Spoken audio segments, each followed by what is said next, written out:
Last session, the party found themselves almost falling down the edges of a massive cliffside overlooking a valley containing the city of Mitas, as it had long since crashed within. Explosions in the distance had caused the avalanche of rock that had pulled the characters, many of them, far down the mountainside. From there, they had to figure out a way to get down the rest of the mountain. Using magic and natural means, eventually they were all able to make it. A short jaunt across the rocky valley floor, they found themselves to a raised cliffside, going up 40 feet. Using the magically transformed Senti in her bird-like form, they were able to all ascend to the top of the cliff fairly rapidly, and soon found themselves walking the streets, finding their way through towards the large tower of Midas, which I can show on the map. So, the party found themselves maneuvering through the city streets towards the large central tower on the southern side of the city of Midas. And in doing so, moving through back alley streets and sneaking very well, in fact, through the city streets, they began to hear what sounded like a nearby patrol. Currently unaware of them, they sent Belric's mount up into the sky to try and distract them. The scouting party, being expert marksmen in themselves, were able to shoot it down with quick ease, and soon began a heavy patrol of the nearby region after seeing it fly up from nearby alleyways. You all then readied yourselves for combat, and soon it began, as the enemy had gone onto the rooftops to spot you all. A brief encounter ensued where, at the beginning, they offered to just capture you. They didn't wish to kill you. But, knowing that would just lead to imprisonment and interrogation, you all chose to fight. And successfully you did so, having sustained some heavy casualties on both sides. The enemies were able to flee with just two of their members remaining, and you all were able to flee, licking your wounds and needing a very needed rest. You quickly made your way through the remainder of the streets, doing your best to stay quiet where you could, but also trying to get out of the city streets as fast as you could before any untoward scouts or other natives of this sky city found you. You soon found yourselves at a large central doorway leading to the top of the tower. The courtyard empty, but sounds of explosions and strange denizens of this place ringing in your ears. A few moments of magical tinkering by Olin Dunnett. Soon the door would open, and you all step through into a large, circular, dark chamber, and you all heard a loud sound as the door is closed behind you. You all immediately look around, and that's where we begin the session. This room is a massive circular structure. Essentially, the width of the entire tower is the first floor of this space. Immediately, whatever magical lights used to show this place in a beautiful light and show off the beautiful construction of mages long past has long since dimmed. There are elements of small little white lights that spark on the very edges of the room, showing the entire circular nature of it. But for the remainder of it, it is dark. For those with dark vision, immediately what you can see is a sprawling, almost lounge area. You see many old sets of furnishings, small couches and tables. Seems like this space would have been where individuals would wait to be summoned by the master of the chamber. And immediately there is no active way up. From what you can see, it is just a large circular chamber. No staircases, no side rooms, just rows and rows of chairs and tables and waiting areas. But other than that, it seems empty in the immediate view. What do you all wish to do? Um, One quick question: Yes. Did was was anyone able to identify the individuals that we did battle with? Like, were they uh known affiliates of any group or organization? Um, from what you can gather during the fight, and from what Olin has stated about the history of this place, you would assume that these individuals are from the city states to the north of Kalos. Okay. Um, uh, you saw their encampments on the far side of the city where the explosions had been taking place. Um, and we're told a little bit last session about Okay. how um, they are, decently powerful, even though they are typically independent. They oftentimes will form alliances with each other, and pretty much all of them have some expertise in a strange new discovery of some material that has very high explosive potential, and it's a strange powder that is slowly making its way across the continent. Okay. Okay. Okay. Okay. Cool. Cool. Cool. Yes, Senti.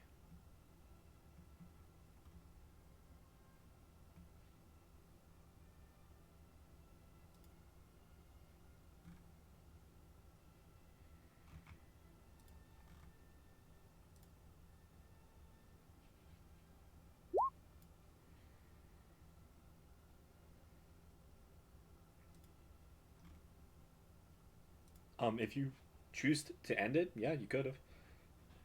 It would have made stealthing in that previous area a lot easier, in all honesty.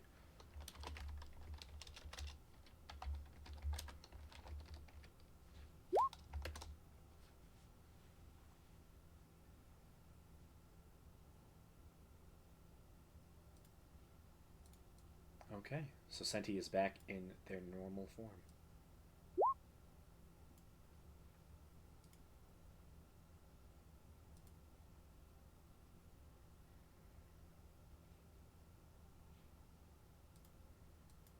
Show and tell. Show and tell. Yes, share with us.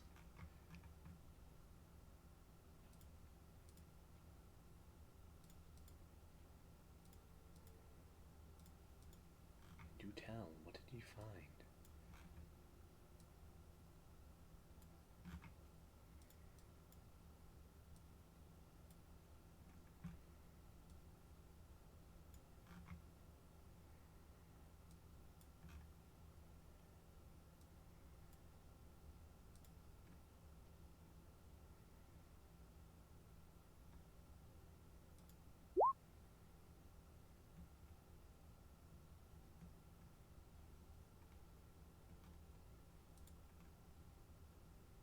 Yeah, Museum refineries on the east side of the city.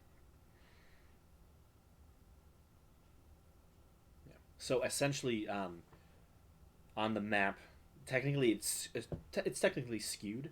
So the north side is here, the south side is here. So you all kind of honestly came up from like the South, southwest. but yeah. So on the east side, where it seems like the blasts are coming from, um, is where that was figured out. Um, and Senti learned this from Alan by spying. Yeah. What is museum?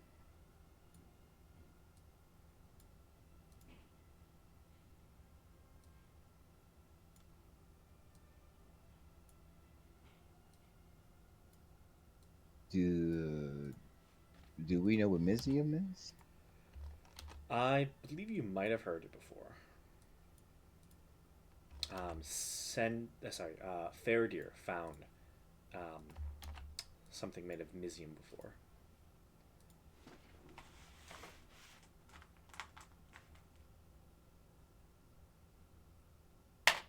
Faradir, are you there? Yes. Yeah, you found a museum. I'll let you explain it. Um, do I even have that still? Let me see.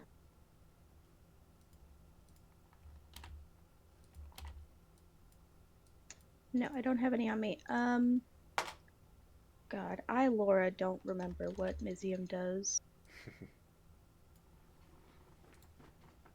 Essentially, Mizium is the material that the gauntlets were made of Right. Right. when you And then were I in the found air those elemental plane. ingots, right? I believe so. It should be on your inventory sheet. Well, it's not in my inventory anymore because I gave them to that guy. Yes, you're gonna have the gauntlets redone. Yeah.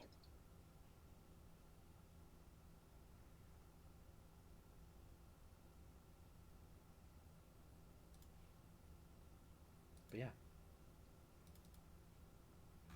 Mizium is a material that seems to be very good at, dealing with magical energies. From what you could tell when you were in the air elemental plane.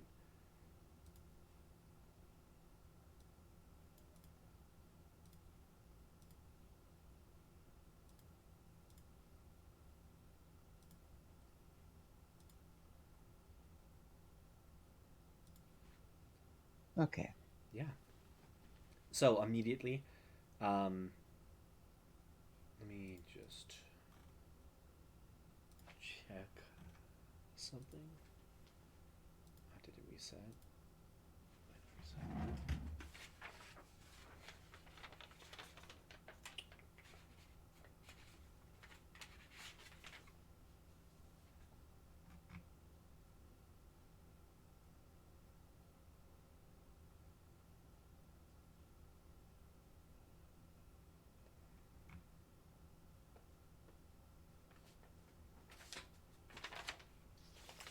So, for the most part, most of you are looking pretty rough. Um, Alan kind of looks around at you all. Well, we're safe in this room from the looks of it. I think the door. He kind of looks at it again. You see, he puts his hand at. Yeah, it magically resealed itself. Um, so I think unless someone is a magical caster, I don't think they're getting in. Um, we might want to look around, see if there's anything else in this room, though. I don't fully trust it. Uh, Once we know it's safe, maybe we can take a rest. I'm kind of beat up. Yeah. It might be for the best.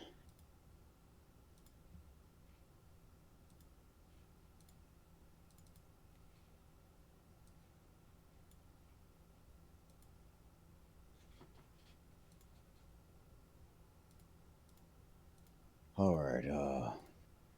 And this was just a lounge area, or at least that's what it seems like. Yeah, so it just from the briefest of looks with what you can get within your dark vision is it just seemingly lots of you know small little dedicated sections. Seems almost different like side waiting areas. So each space seems to have like a couple couches, a couple small like comfy chairs, low lying coffee tables. Um, Seems very comfy. Because doesn't seem to be much to the room, however. Okay. Um.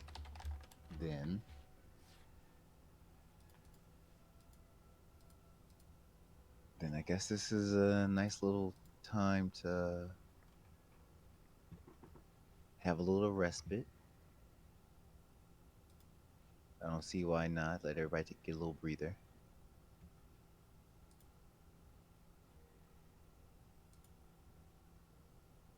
we're not really on a timetable. Yeah.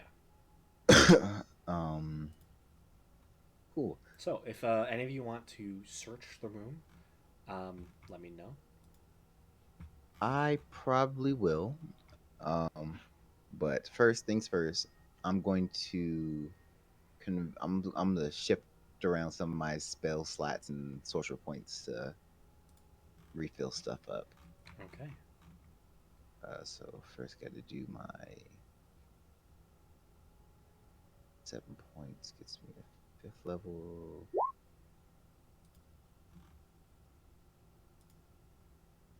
Yes, at least for now. Yeah, I guess I'll just like look around, specifically looking for just any kind of like threats or like monsters around. Yeah. Make a perception check.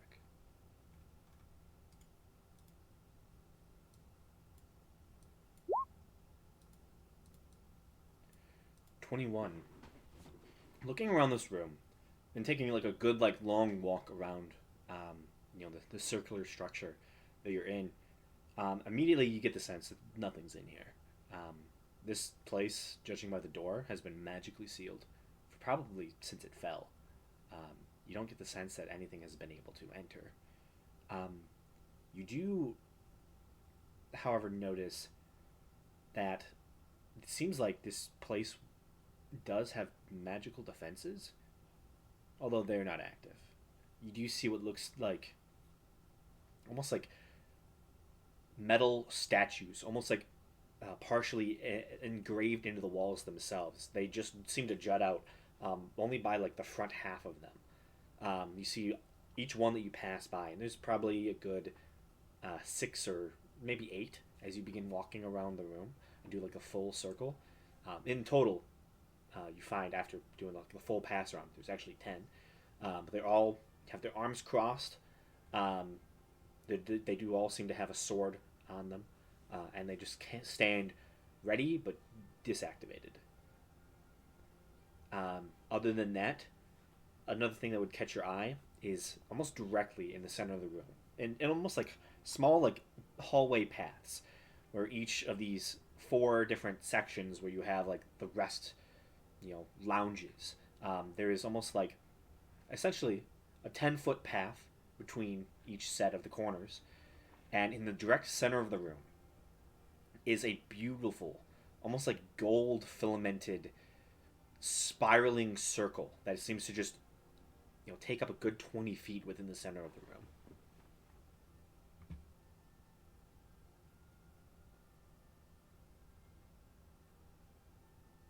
Okay. All right.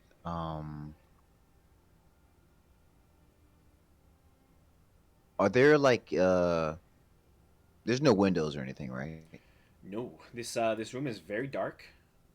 There is like slight glimmers of light from the magical sconces across the room, but they are like they are they've lost a lot of their magical power. Like they are just dim little like almost like um, kind of like if you had like little tiny like glowing like glow in the dark stars. It kind of looks like that, just like these little tiny dots across the room. Okay.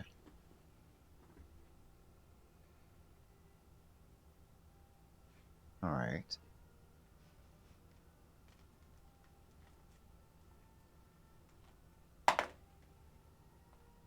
Trying to think.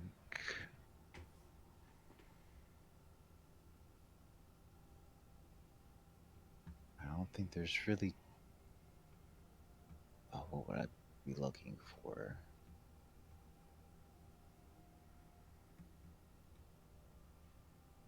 Are there any signs that any other individuals have been in here in recent time? Um, make an Uh, investigation check. just to make sure that I mean, we know they've been here. Let's see if they've been here.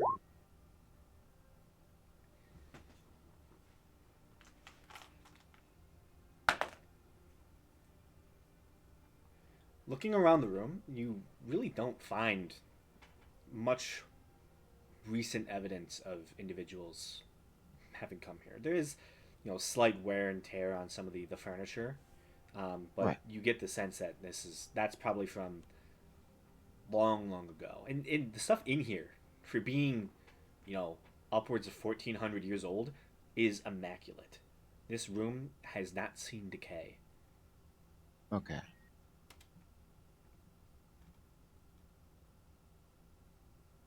Hmm.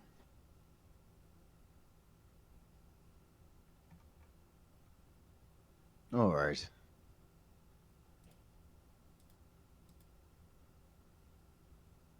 I'm guessing it's probably magic, but for as long as it's been abandoned, places like brand new.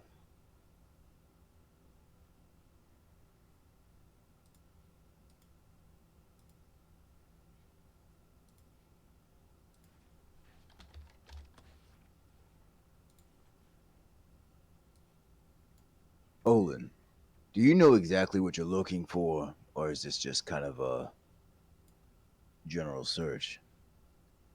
I I have a strong idea of what it looks like and what it is. All right.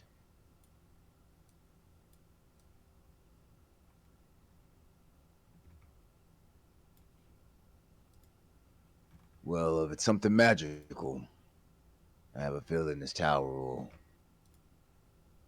be the best bet for sure. Yeah, I from all my research, it points me here. All right. All right, well, I guess we just rest up. When everyone's ready, we'll start heading our way up. Yeah. So, are you all choosing to do a short rest, or are you, you know, choosing a long rest? Uh, my vote would be for a short rest. That's my vote. I don't know what everybody else's stats are at. I don't want to speak for anyone. Um, I I will, I will just say, you all have not been awake long. You're maybe about, I'd say maybe 3 hours into the day thus far, maybe four. Um, just through your a general walk and journey that it has taken. So it's not been too long. I should be fine with a short rest. I get a couple things back. Yeah, I'll be fine with a short rest too. I mostly just need to recover hit points.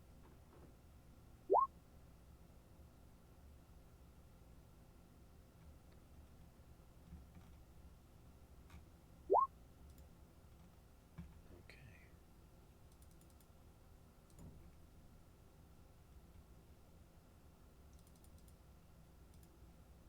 I'll roll for. So we're taking a short rest. I'm gonna roll Yeah. for seer. She's probably gonna need a lot. I'm gonna do just half of this, just to see where that gets her.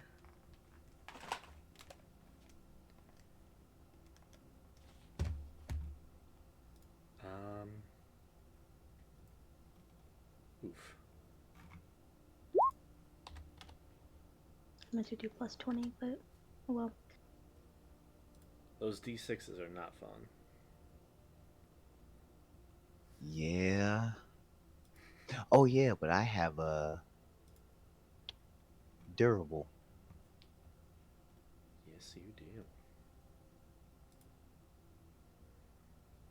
Never waste a hit die. Never waste it. Um, let's. What's the number though?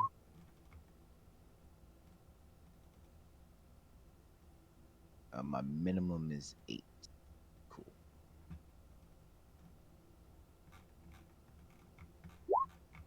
So Oh, I'm So on Gamesh's sheet. No wonder I didn't recognize the spells. I was on your D&D Beyond sheet. I'm like, this is fancy. this I'm like, Agonizar's Scorcher? I don't think Seer has Does that. Seer have Song of Rest? That's what I'm looking for. she should. I don't know if she has it learned right now. I don't see Well, it. no, well, it's an ability. Ooh, she's only 3rd level. That's I Yeah, think but they song. get it at like second level. Yeah, level. they get that pretty. They get that pretty early Yeah, on. I'm trying to find it. Do do. Is that just one extra d6?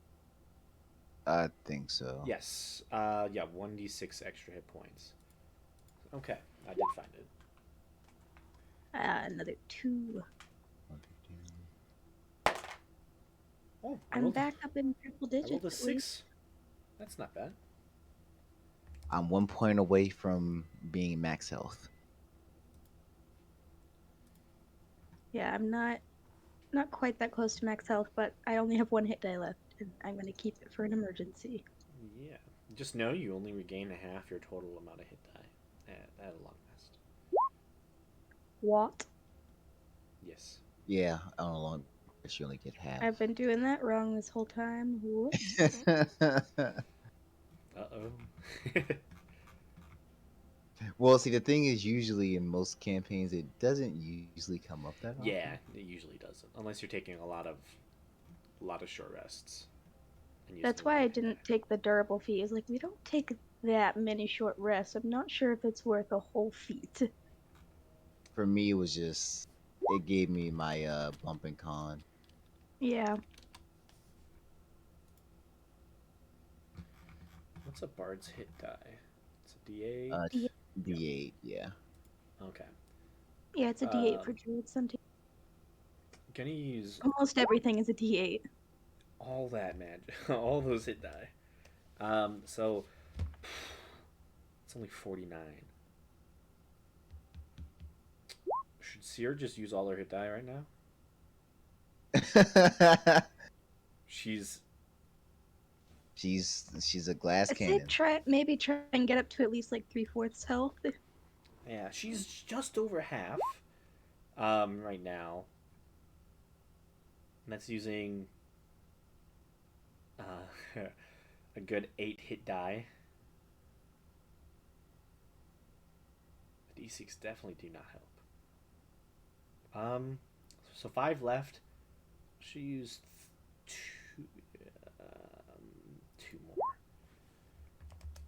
Okay, that gets her to 56. She'll just have to accept that. I'm pretty sure she'll be okay with staying alive. Yeah. That leaves her 3 hit die left for future endeavors. I'll just keep her back. Reminds me, our good old buddy Allen has to do his hit die as well.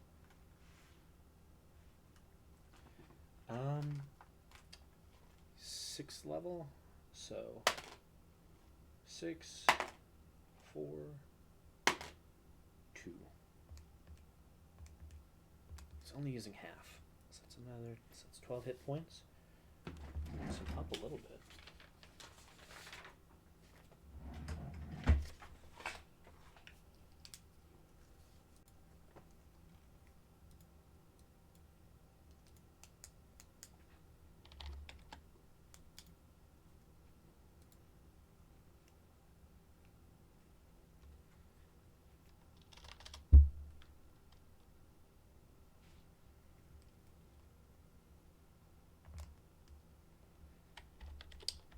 Okay, he's essentially at 2/3 health.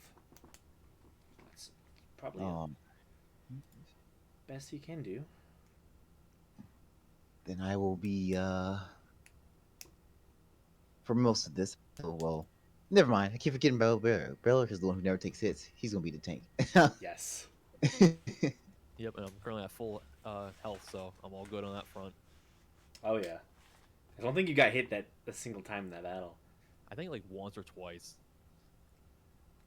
And then he AC is reduces too good. damage. Yeah. He does. It is a he's a strong dude. A true tank. Okay. So, you all spend the next hour taking up different couches and soft chairs, getting a small power nap in, or just relaxing as much as you can, de stressing after a difficult encounter. So, at the very end of the long rest, you see Alan after, you know, sitting down, opening up some of his books and going through his notes for just about an hour. He kind of stands up, stretches a little bit, and begins to walk towards the circle in the center. And just begins to like lean down and begins to inspect. Good. Oh yeah, can I actually use the one ability from my weapon that allows to give everyone like an inspiration die? Yeah. So you invoke the strings of Melil.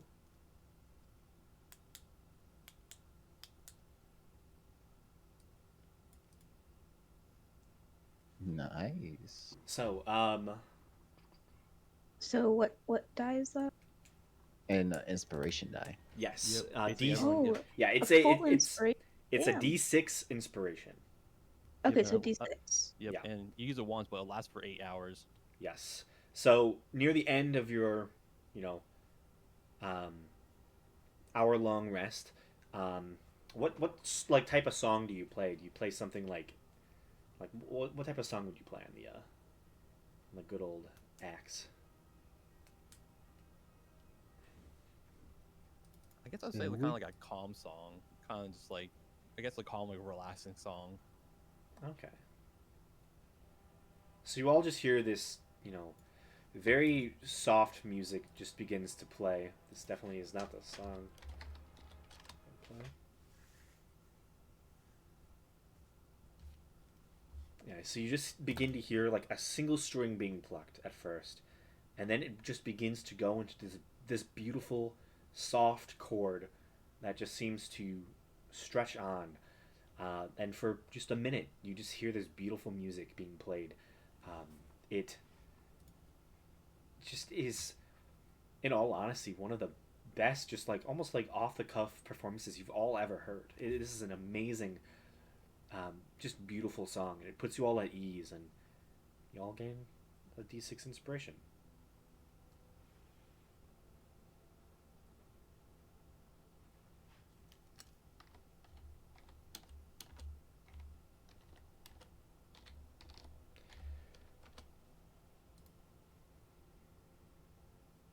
Yeah, I'm assuming Olin gets that, and if you want, Chad can be inspired as well.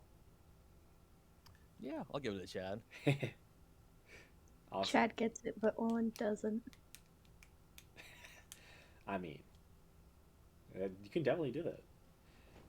Yeah, I think there's exactly. I do 8 people. I think there's exactly 8 of us, including Chad. So There is. That's why I It's all mentioned good. Chad getting it as well, just so everyone can get it. Yeah, Chad is One of gonna be a these game changer. days, Chad is gonna save all of our lives. He's yet to use his I don't ability. know how, but he will. I mean, he technically, you know, he does have a little bit of ability. You know, he's combat ready. He can explode at will. Well, not explode. He can. He's essentially a walking flashbang. So He's gonna right. He's gonna save us all one day. yep, in the final battle. hopefully, Blind him, Chad. Blind him. yeah. I will say, like, as the song is playing, Chad just kind of like sways on Senti's shoulder as the song is playing, and he seems, you know, very calm. He does like a couple like almost like flashes just to like show his like, you know, excitement for it. He seems to really enjoy the song. Kind of becomes like a stage light on Belric at points.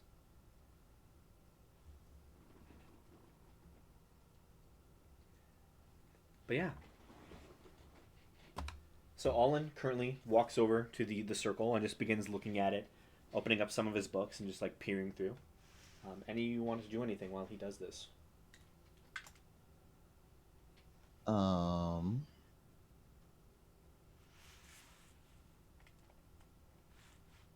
the door's sealed.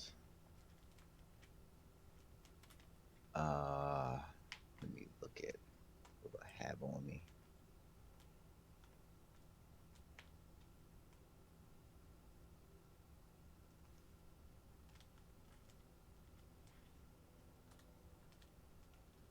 No, I'm not going to drink that right now. That wouldn't be very good.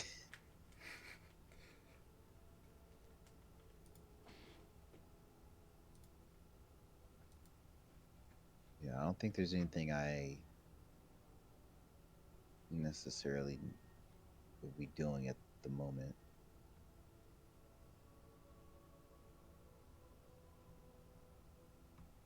I guess I'll just go up next to him just to see like what he's doing, I suppose. Okay. Yeah. So currently, he just seems to be just like pouring through some of the books and just like almost studying um, the thing. Um,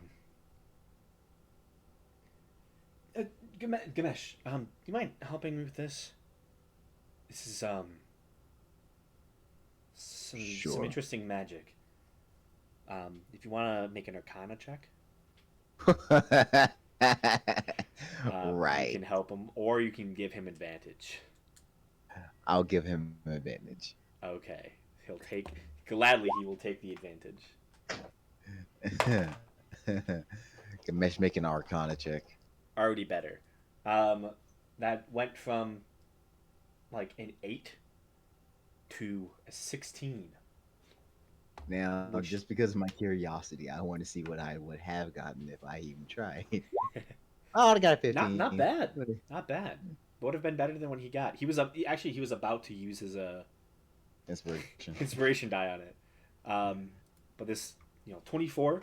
He kind of takes a look at it, and you both of you begin discussing this, and with your help, he goes, "Oh, okay, it's a good thing. Okay, so this is technically um, a form of a teleportation circle. Its limits are that it only goes up or down. So I'm assuming this will take us up into the tower or down into the ruined sections of the city. Um, there might be one floor salvageable, but I'm guessing that is, you know, wizards. They like to go up. I'm assuming his laboratory is going to be on the upper sides of the tower. So we got to figure out a way to get up there, um, and power this somehow. How do I power this? I will say when we get up there, it might be strange. Wizards tend to find ways to bend perception, and um, this tower could be very interesting going up. But how to power it? And he begins to like go along. You see, he takes chalk at certain points and like starts mapping out the lattice structure of this construct. Doesn't take him too long. Okay. The magic here is dormant. We take a spell to activate it. I might be able to do it myself. It would partially tap me out.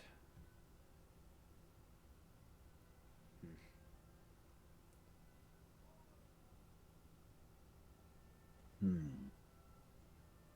Um, are there like any crystals of some sort in the area? Because those usually seem to be conduits for magic. I would say with your helping him, the circle itself is embedded with Oh, you know almost like um, little pieces of crystalline structure that seem to be able to harness arcane energy. Um, from so the you're looks of it, probably good. yeah. So from the looks of it, there seems to be four sections on each of the edges and one in the center.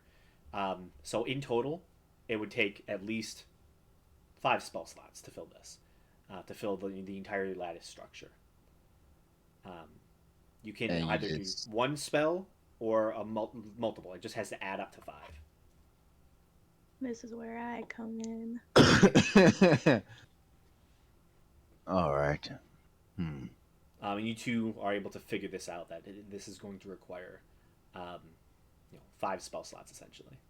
To So do I actually have to activate. cast a spell, or do am I just kind of pouring in magic? It would essentially you use a spell slot or a couple Okay. spell slots. You're just basically having to pour in magic. It has to be, you know, has to be spell slots. Okay. I'll charge it. I'll use the 5th level. 5th level, okay. Um, yeah, Alan will gladly allow you to do that. Thank you. I only have a little bit left. I want to save it if I can to help out later on. Um, I think if you just pour it in the center, it should activate, and then we would just need to say the words to fully ascend. Let me Um, before you do that. Let me go through my books and make sure I'm assuming there's a command word, and I'm assuming it's up in the spell's language. So I'm assuming it's Draconic. Let me just double check my languages. And he begins to pour through his book, making sure he knows that word in Draconic, unless any of you know Draconic. I I do bet not. he does. Yeah, maybe he does. Yeah, okay. With that, maybe he would help him out, and easy enough would have made it a little bit quicker. Okay. Um, if all of you can just gather around, I don't know how this will fully work. Um, just cast it in the center, Gamesh. All right. I walk to the center. And I guess I had to start pouring in this magic. Yeah. So you all see your magic is like a greenish tinge to it, right? Uh, it'll greenish. It had like a greenish with a hint of like gold outlining to it. Okay. So this greenish gold outlined, almost like essentially just magical energy just begins to emanate from Ganesh as he just places his hand next to the gem, and you see the gem just begins to light up with the same color, and slowly all of them on each end just begin to slowly fill up. And as it does so, you watch them, beginning to fill up. You see little sparks of energy across them. You also see that the lights on the edges of the room just begin to flare and flare, and soon the entire room becomes a bright lit space. As suddenly this room that has probably not seen power in a long time suddenly gets a nice burst of it from the center you know circle being activated. And with that, I'd say Fairdeer and well, who else had the better passive perception? I think was it Belric? Probably me. Yep. Yeah. So Belric and Fairdeer, both of you just ever so slightly just hear this sound, and you look on specifically you Belric at the sides of the room, and you just see green eyes staring at you in 10 different spots. As the magic slowly fills up, you immediately just hear, all of you this time, as 10 animated suits of armor break themselves out of the wall.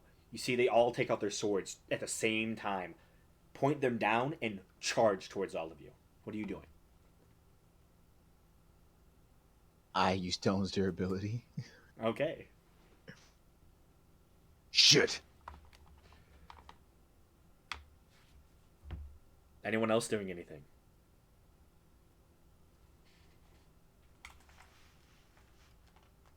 I'm probably just preparing to attack one if they come close enough. Yeah, I'll draw my weapons. Okay. You all begin to draw your weapons. As Gamesh, you cast Stone's durability, seeing this, happen, you are currently feeding the power source. Do you let go to cast Stone's durability? Yeah. Okay. As you let go, the power source not fully filled. It stops just at like the very tipping point, as the full magic has not fully been able to be emanated into it. And immediately you see the gems just begin to dip. The light slightly dims, and you see all the statues continue their pressing force. With that, I'm going to just roll just something. Okay. As you pull away from the gem, you see Olin goes, no, no, no, no! As he goes to reach for it, he's not fast enough. You see two of these statues get close enough. Belric and Faradir, you two had readied your actions to attack anything that come within range. Two of these large metal statues, these suits of armor, come roaring up to both of you. You both can make attack rolls.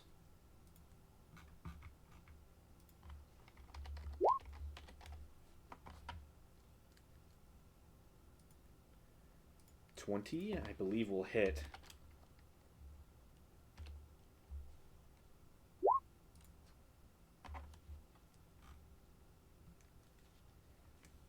$19 hits.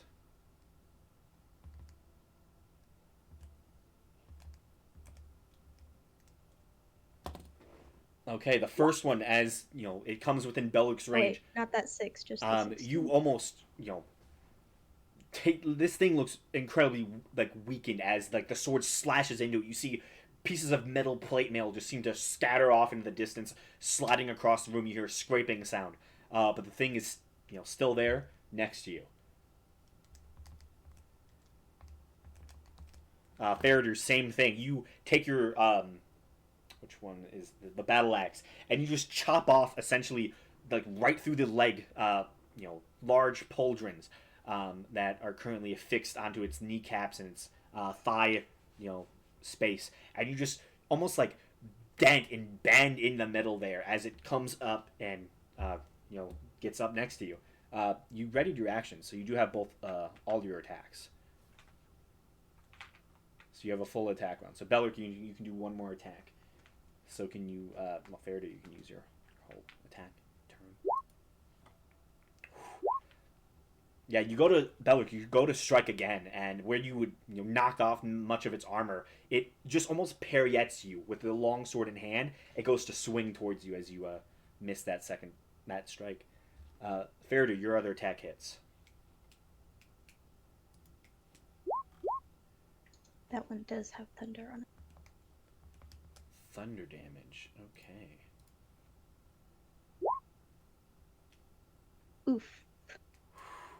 With that, you swing once with your longsword, catching it again. This time in the chest plate, you tear through this plate mail as it's this animated suit of armor just like seems to take this large gash right through the metal. And with your second attack, your next attack, you go to swing with the battle axe, and this time this one just seems to dive towards your feet, sliding across the ground. You hear metal scrape on stone, and then it almost springs upward, readying to attack you.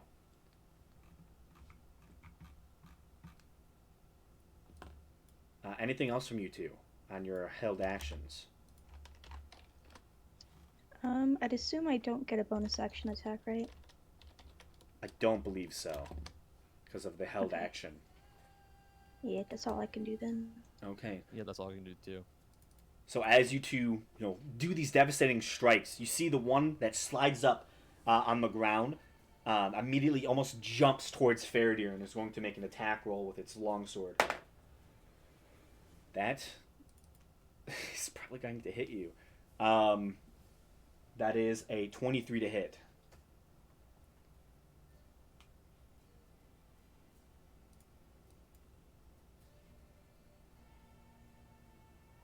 Does that hit Faradir? I'm sorry, what was it? 23 to hit. Yeah, that's gonna hit. I'm Okay. not Belric. You're only going to take 6 You know points what of bludgeoning my AC damage. is. As the sword just slashing damage, as the sword just juts right in through pieces of your armor and gets you as it just leaped up. You see this empty suit of armor. You can see the almost like orangish little strains of magical energy connecting it and keeping this thing together as it just jams the sword right into your side, pulls out. You see a gout of blood across the stonework, and it swings it in its hand. Um, it can only make one attack. The other one's going to go for Belric. That's going to be a 24 to hit with a natural 20. Oh, Ooh. So that is only going to be that's going to be 9 points of slashing damage as the longsword swings around. As this one dodged your second attack, and it just jams it right in your abdomen, right through a chunk in the plate mail, and just pulls it right out. You see a flash of blood across the air. Um, Is the attack magical? Technically, no. Okay. Yeah, you see, you can knock off 3 of those points.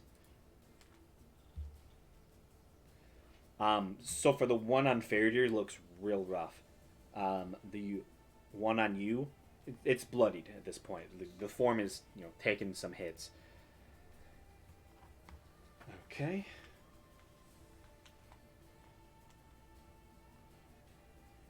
So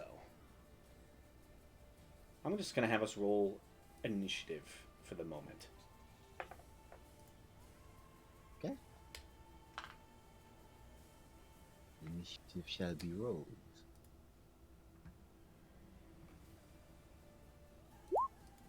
Ah,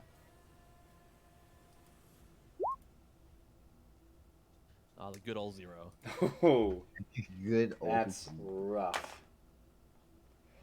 the duality. Jesus. No wonder that one went first. Hey, I'm down there with you, Belric.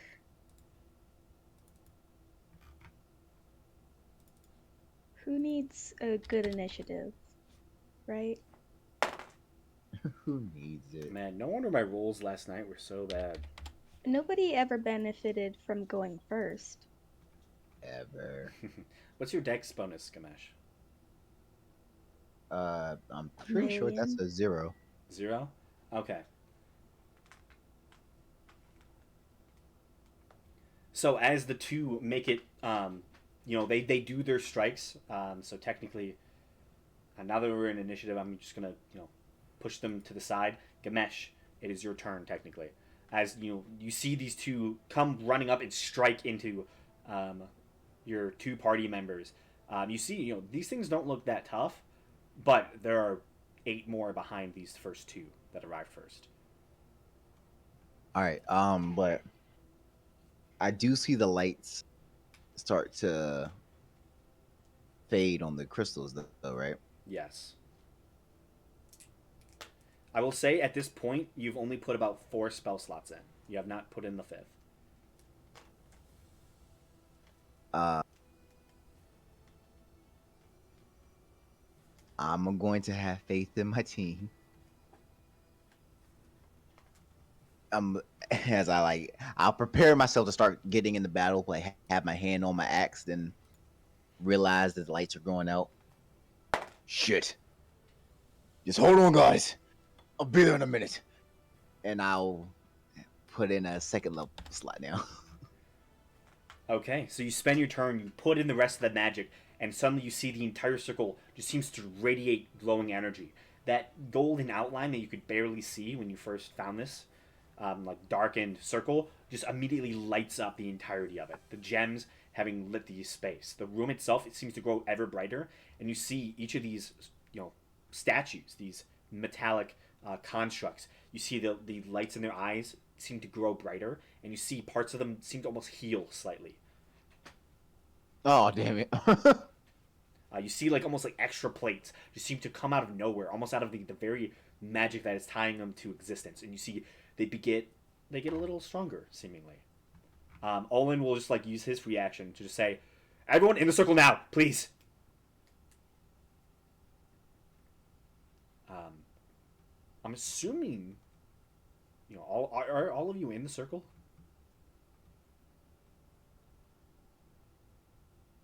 Told us to be in the circle. He did.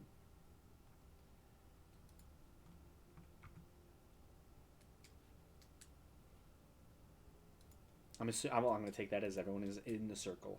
Um, Yeah. so currently, you do have to wait for him to say the words. So I'm going to...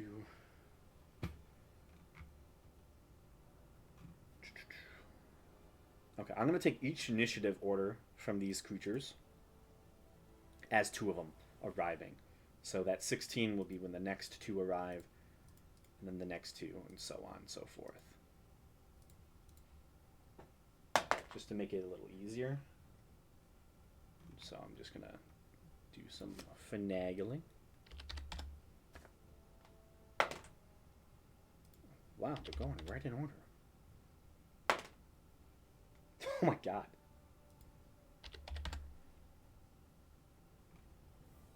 Okay. So do this. Senti, it is your turn.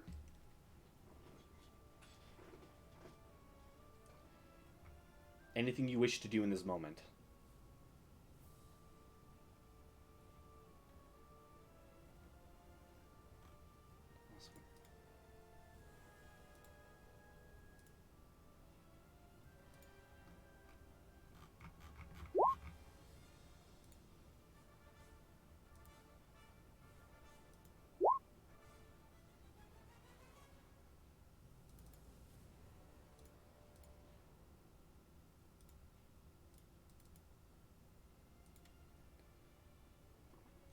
Yeah. So the closest one is probably...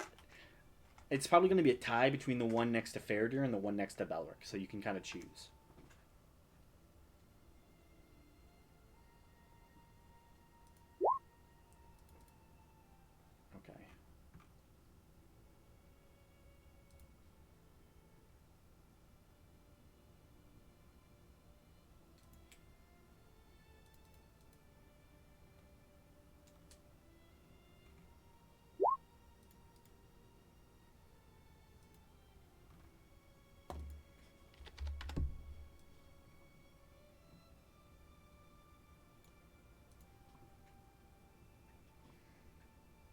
Okay. Okay, Faradir. Yeah, so you use Frostbite. That's an attack roll, right?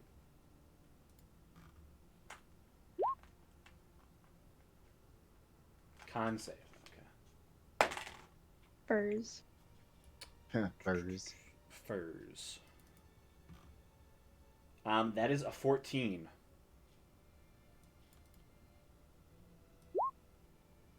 Fail. Okay, takes the damage. That one is actually at 1 hit point, but it was just buffed. So we'll see how much damage you do.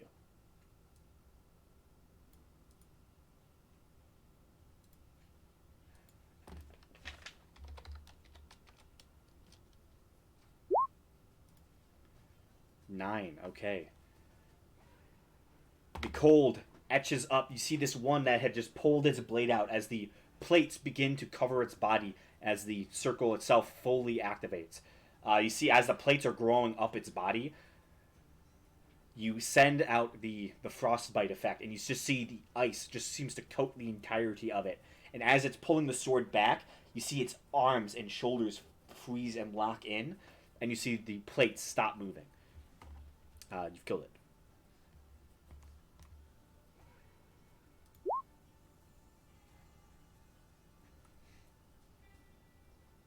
That was enough.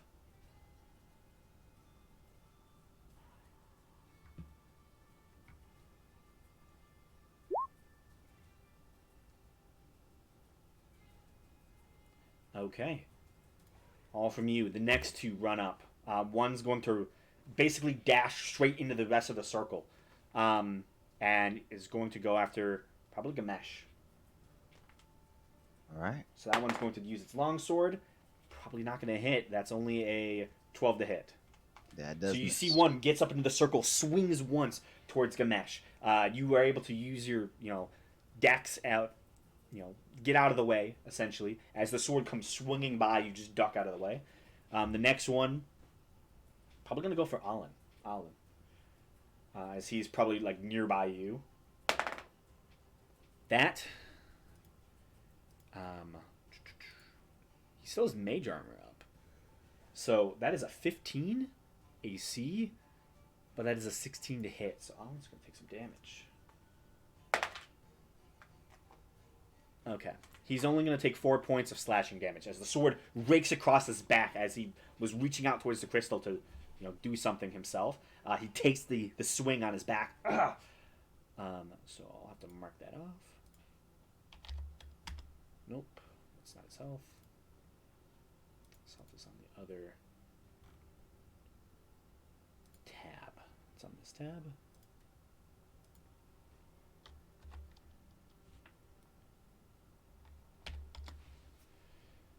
Okay. After that, it would be Seer's go. Seer is going to target the one. Let's see.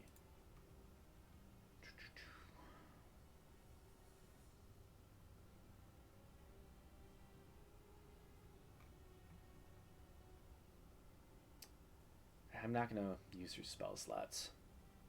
I'm going to target the one next to Belric.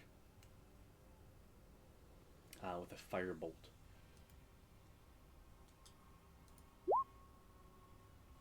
$15 actually misses. You see it strikes up the armor, but is deflected. Okay.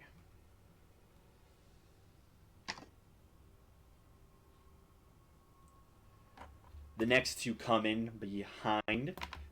One is going for Senti in the circle. That is only a 10 to hit. Doesn't hit. Mebehi next. 16 to hit Mebehi. Just hits Mebehi. Mebehi is going to take 8 points of slashing damage.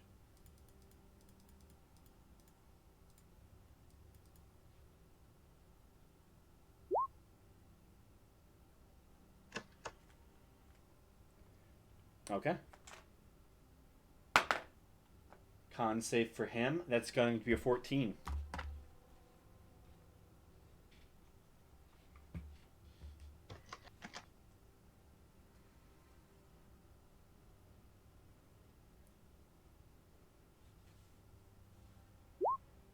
Fail. Okay.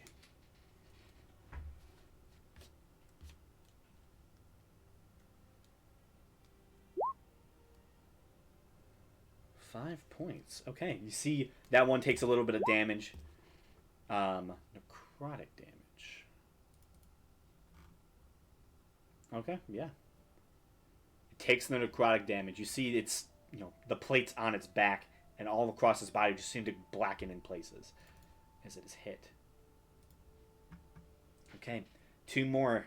One against Belric, one against Faraday. Run up.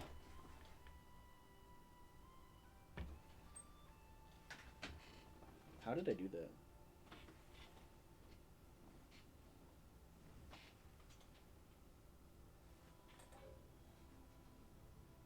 You all just got very lucky. I just lost my good die. Somehow I just dropped it. Oh no. That would be 10 to Belric, so not going to hit. The other one is a 15 to Faraday. Not going to hit. Next two, one against Seer. And then let's one against Gamesh. Against Seer. That's gonna hit. And against Gamesh, 14 to hit. That misses. Seer takes 9 damage.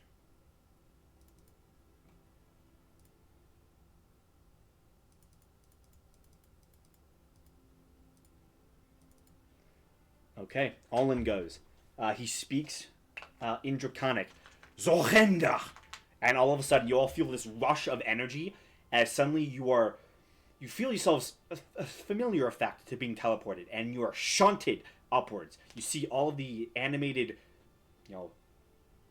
armors that have surrounded you at this point don't seem to come with you in this space, as all of you are just shunted into a new darkened chamber. That's the end of the initiative.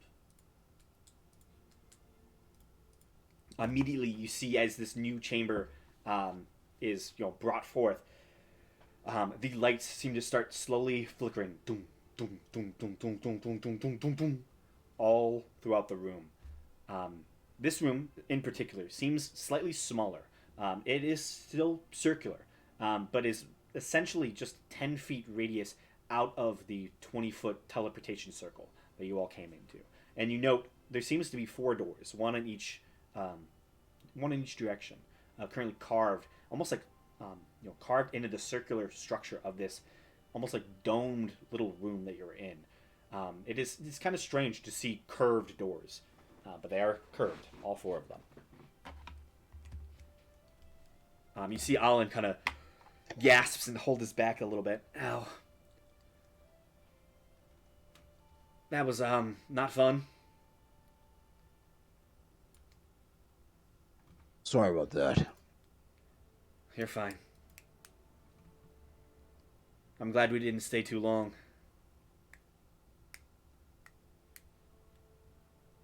Wizards in the traps. I don't even know if it was a trap. Maybe it was just a defense mechanism. Who knows? Sounds like a trap to me. Trap the burglars. Yeah, I guess we fit the description this time. We should be careful. I don't know what floor this would bring us to. I would assume the second floor. I don't know if you all want to explore this room, but we can. Never know what we might find. Okay. How do you want to do this? So, like I said, there are four doors. Any of you can choose whichever door you want. They're each, for the sake of it, I'm just going to say north, south, east, and west. Okay. What's the question I was going to ask? So, how do I want to phrase this?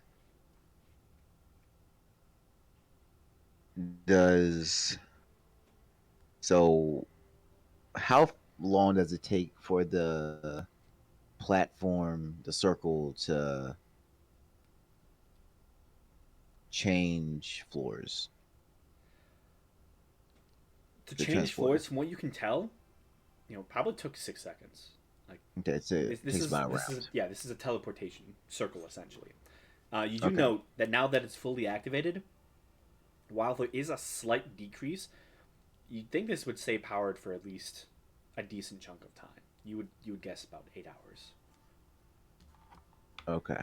Cool. Cool. Just by observing it and just watching how it slowly begins to decay. You think you're gonna have access to this circle for at least a little bit, unless something happens. Right. All right.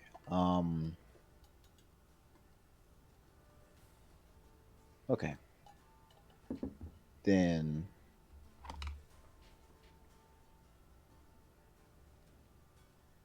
All right. Are there any like markings on the doors of any sort Make a or perception symbols check.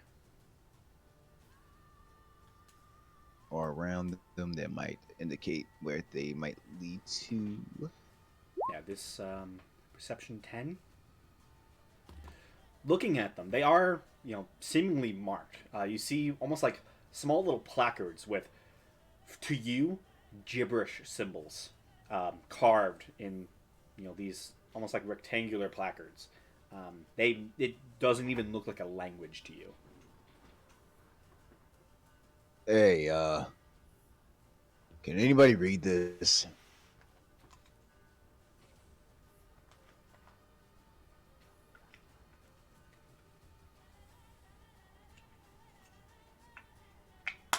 Can anyone? What language was it? Do you walk up to check? Yeah. Uh, you walk up to like one of the doors. It looks like gibberish. Like it's just Cool. strange symbols and iconography that is it's it's not none of the languages you speak. Um, Seer has, yeah, Yeah, that too. the yeah. Oh no, since he has it too. Yeah. Yeah. So, Senti, do you touch any of the these structures?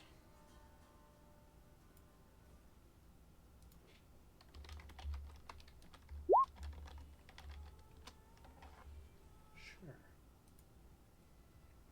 Okay. You. Which one do you go to? Which door?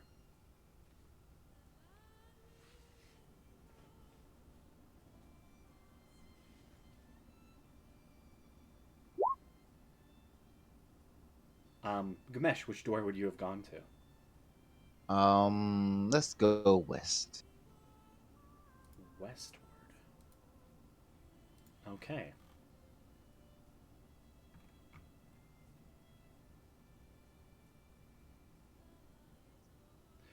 Looking at the west door, you see a fairly long, um, almost like slightly rectangular scribble that seems to almost look like a small maze in and of itself that seems to split in half, so forming what seems to be two different structures. Touching the writing itself, um, you get the sense that this reads out um, essentially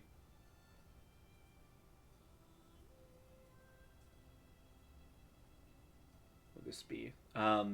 Apprentice study lounge.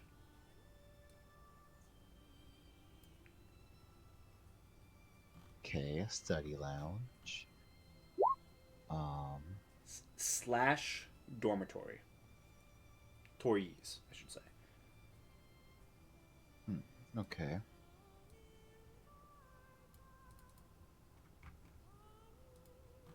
Then, all right, all right. So, that's where the rookies were. I guess I'll just start making my way around like clockwise. So I guess I'll go to the north door next. Okay.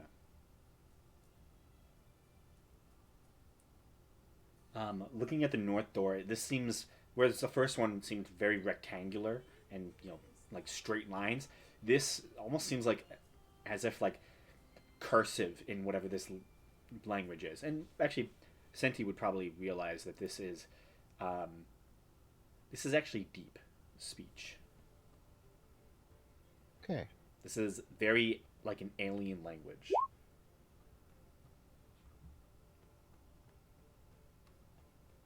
Deep speech. One of my favorite languages. Does Gamesh know deep speech? No, not the right character. Okay. I would say you'd still not know it because deep speech does not have a script. Right. This is a strange form of writing that they have somehow taken the words of deep speech and imprinted them onto placards. Interesting. That's really interesting. Okay. So, all right. So, what does the north door read again? The north door is Office of High Defense. Okay. Then what about the east? The east. Yeah, I'm gonna go around and look at the Yeah, doors first before. Yeah, yeah. yeah,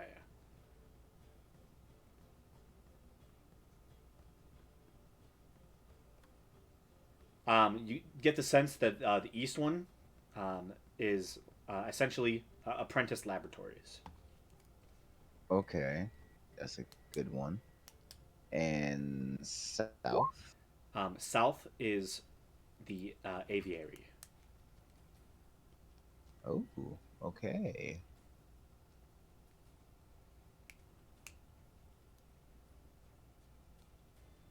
Okay. Um, All right. The dorm and the lounge.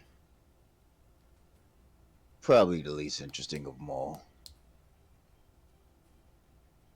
The aviary. I have a feeling we'll find like a big bird will try to kill us.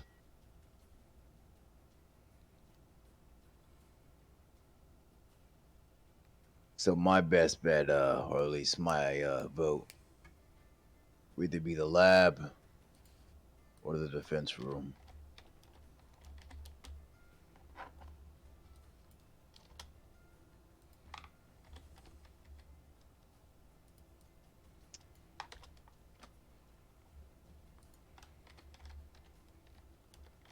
I feel like a lab may be dangerous. Because, like, who knows what's in there? All right, so the defense room it is then.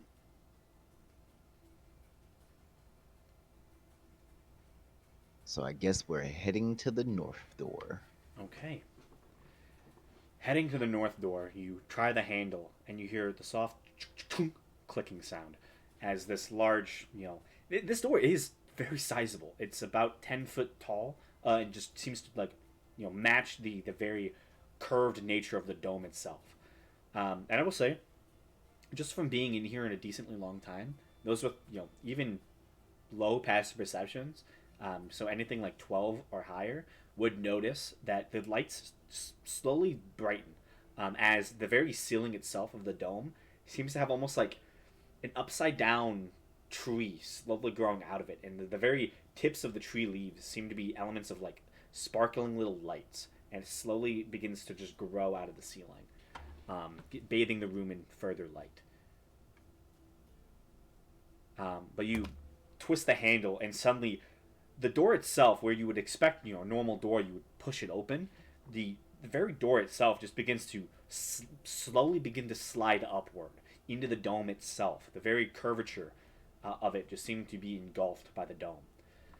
Um, Immediately, what you see is what seems to be a somewhat short hallway, maybe about 6 feet, that seems to open up into a larger passage.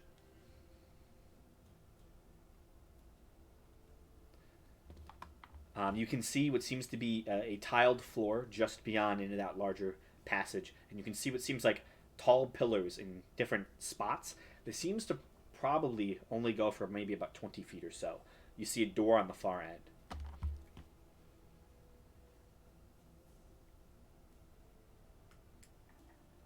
Right?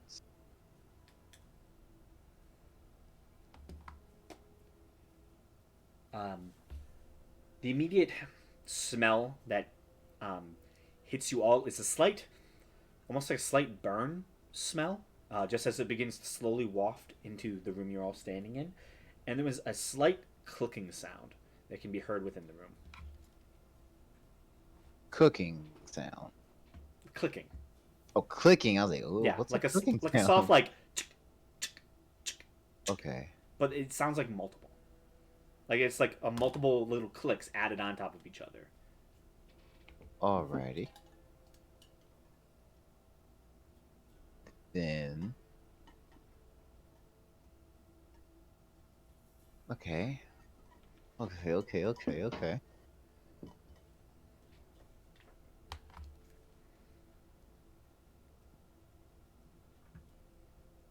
Uh, can we get closer to the sound of the clicks?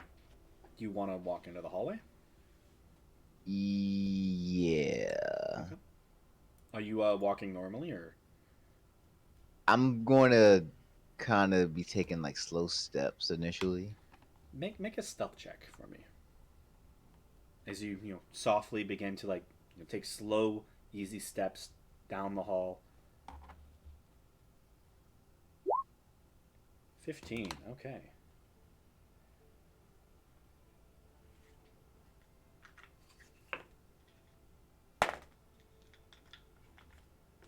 Okay.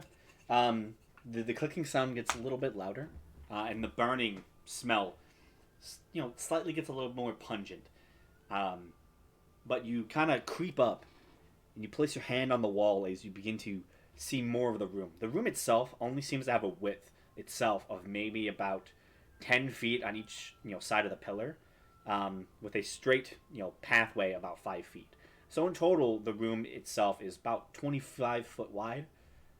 Um, the immediate sight as you begin to peek your head slightly around the corner is what looks to be almost put up to the walls, giving like a slight space on each side.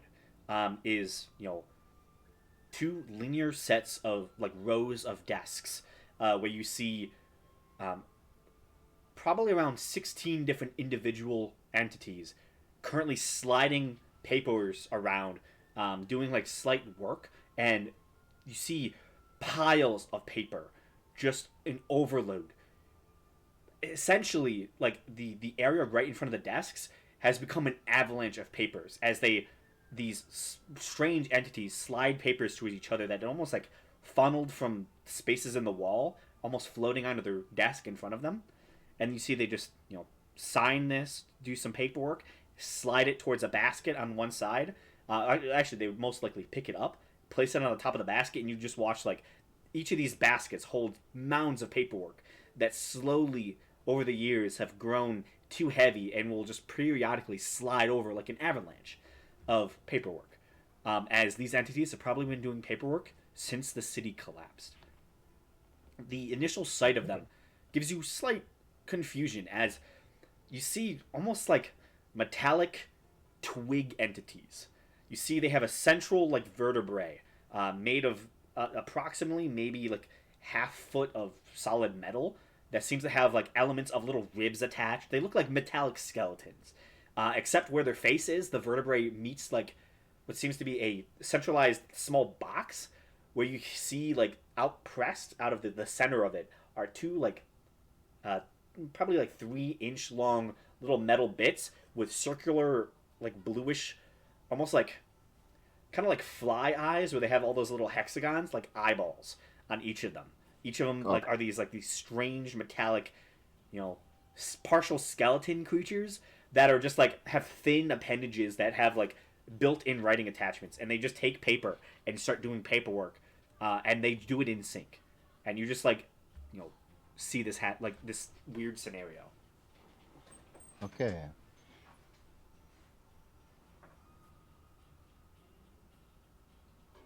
Okay.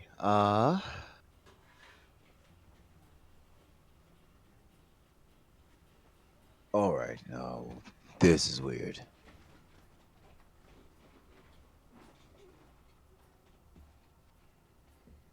And they haven't seemed to take notice of me.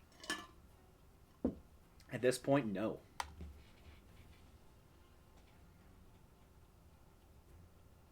They just seem to be doing endless paperwork. All right. I'll continue to creep forward a little bit more. Okay. You pretty much are at the end of the hallway, so you step out into the room. Yeah. Okay. You take a first step, and you don't. At first, you don't think they notice you. And as you take two more steps, immediately the two that are essentially like right next to the wall, you see these strange bluish like eyes that are currently focused on the paperwork just stop, and you see both of them just look towards you. And you see both heads slowly bend back down, and they start doing more paperwork. You see they finish it. You see the one on your left side puts the paper on the top of the pile, and it just slides. It causes an avalanche, and you see paperwork just seems to spread across the 10 feet between you and it.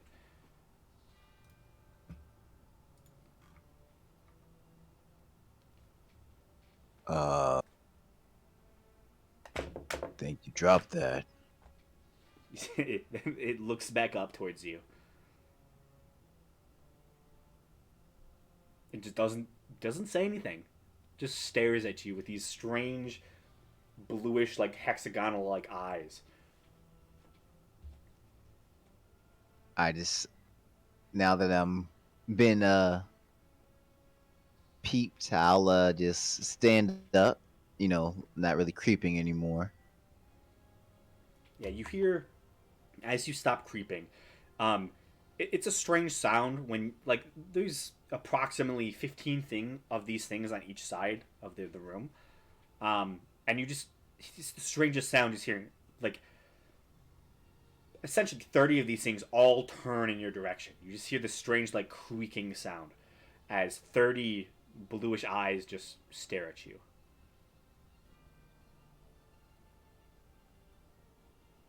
So, by chance, you aren't just gonna leave me alone, are you? They just There's look a at you. lot of you. They just seem to stare. You see Oh, like papers slowly start filing out, and you see now they're starting to get a traffic jam on their desks as now they've just stopped working.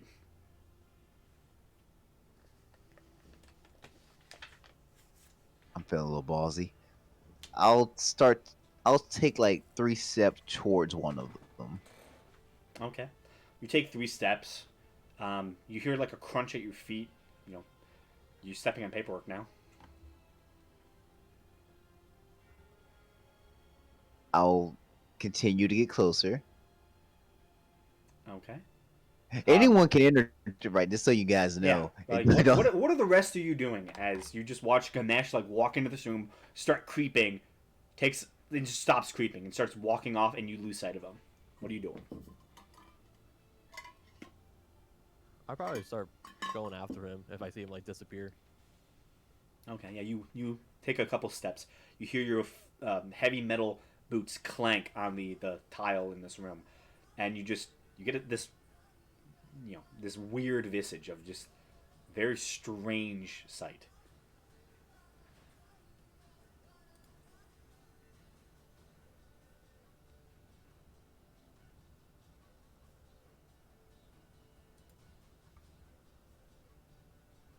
Is there like any like papers around me? A couple steps from you, yeah, like one that is like slid the furthest, probably like a very recent paper. Yeah, can I pick it up and see if I can read it? Yeah, you pull it up, and it seems to be like authentication report, stating northern walls have been breached. Report must be filed with Colonel Ishmael of the Second Legion. Request needed. Like it's just like it seems like this is um, some damage report for the city. This seems like defensive whatever defenses the city had, it seemed slightly automated, where stuff like this would be sent to the appropriate authorities, but it's just piled up, having the city been collapsed for so long, and knowing the orientation of the city, I mean, or at least what is left, you assume that the north side of the city is one of the sides that is completely buzzed.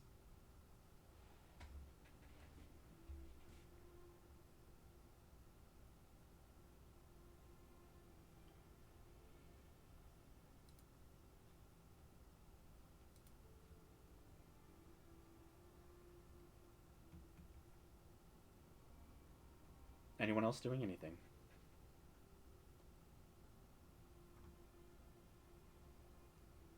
Fair dear, Senti, what are you two doing?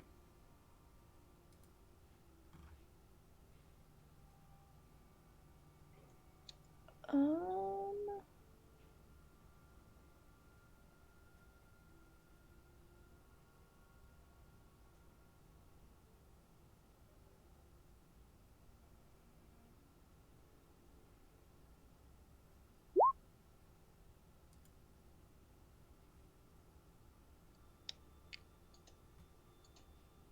I will follow. Okay. I'm assuming at this I'll point, try and get up towards the front, kind of. yeah, you kind of take a step past where Belloc is. He's currently just slightly off the side of the front door, having just picked up a piece of paper and just reading through it. You take steps closer to where Gamesh is, where he's currently off to your left side now. currently basically up to the desk of this creature. He's walked the 10 feet towards it. And just currently you're just standing in front of a desk. You're basically now, Ganesh, on a pile of paperwork. And this thing kind of like bends its head to look up at you. And I will say, all of you note, these creatures, all of them, are currently looking at Ganesh. None of them have trained or shifted their heads towards any of you else as you walk in.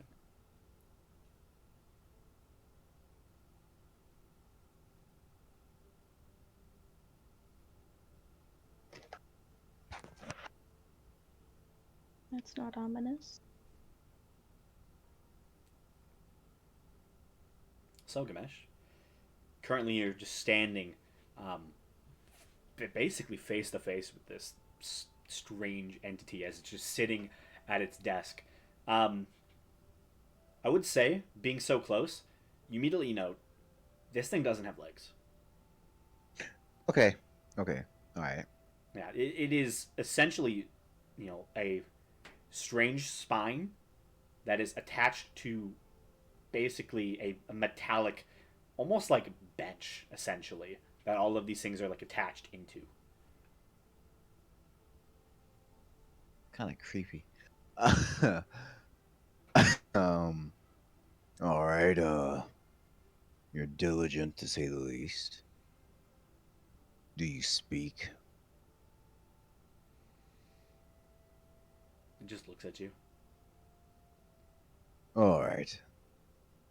I might have been more worried than I should have been.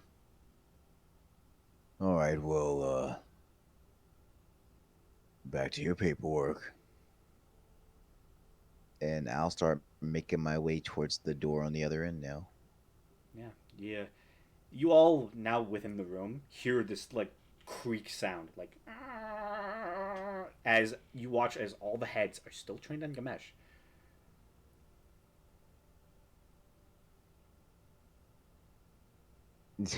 What the hell? No, they're about to kill me, yo. I know this is gonna happen. Um, I'm just gonna head towards the door. Fuck it. Okay. You head, passing the rest of the way through this chamber. So it's only about 20 feet, and you were probably around 10 feet in. So you make your way down the rest of the 10 feet, passing by many of these other small little metallic creatures. Um, and you head up to the door. All right. I'll go to open it, I suppose. You try for the handle, it's locked. Of course it is. I look at the I look at the little skeletons.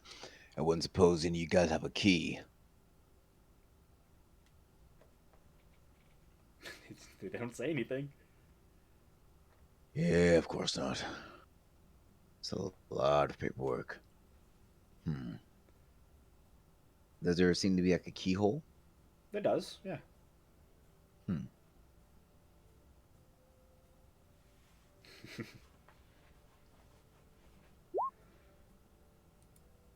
um.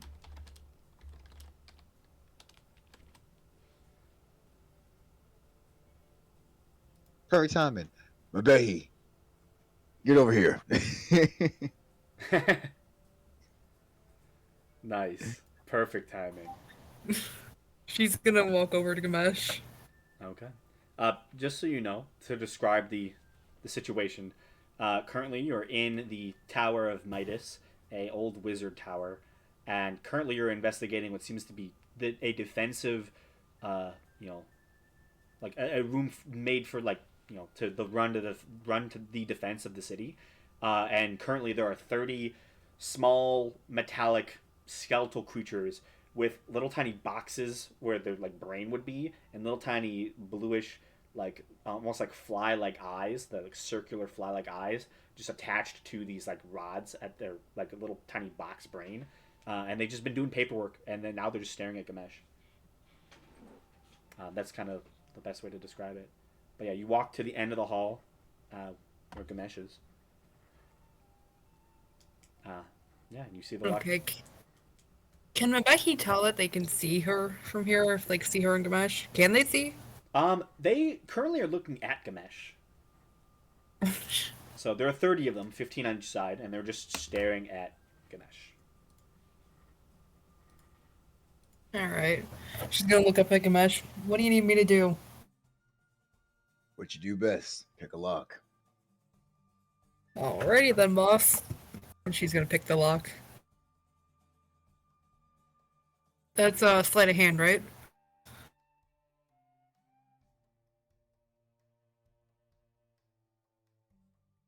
Is that sleight of hand?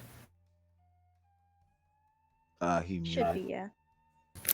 Nice. It's just a like Dex plus proficiency, and then plus proficiency again if you're I'm gonna use sleight of hand because I don't know how to do that.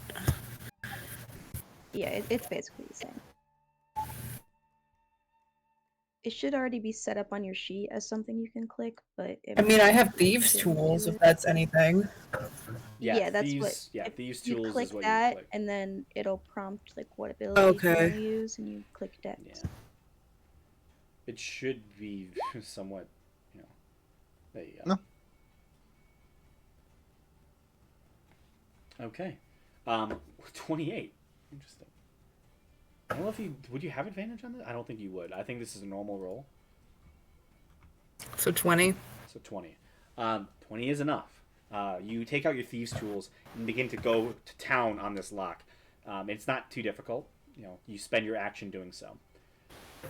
Belric, Faradir, with your passive perceptions, you all begin to see movement on one of the small little creatures that has been doing paperwork. You kind of both look off to the left side and note one takes their like little appendage, and you see they put their pen down, almost like detaching the limb. You see he goes underneath the desk, and you see he puts on a different limb, and seems to like go to this small little, almost like music box like wind tool that seems to be on the top of their desk. And you see he puts the little appendage on it, and almost like a drill bit, you just hear zzz. You begin to see, with your passive perception as well, lowering from the ceiling, similar to the tree effect in the dome room, almost seeming to like wind its way out of the very stone itself, a strange, large curled horn that seems to double, triple, even like go over itself maybe 5, 6 times as it's just a large winding thing, and it very ostentatiously ends with this massive tuba-like appendage on the very end of it, and it just seems to slowly begin moving itself out of the ceiling. Mabehi, you hear the lock click, and the door seems to have opened. Ooh, okay. So I'm taking it Mabehi can see this thing coming down too? You were focused on the lock. Okay, crap. It's pretty quiet. It's just like a slight little humming sound as this thing's just like slowly, almost like power drills, the large tuba thing down from the ceiling. Alright, well, she's just gonna announce that I'll it's point unlocked. that out to the rest of the crew. Okay, what do you say? There is something coming out of the ceiling.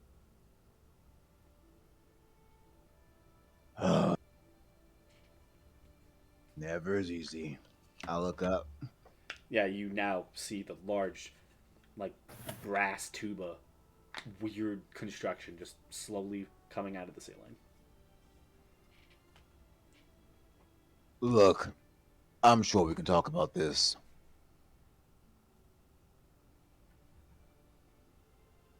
Or not. These things don't speak.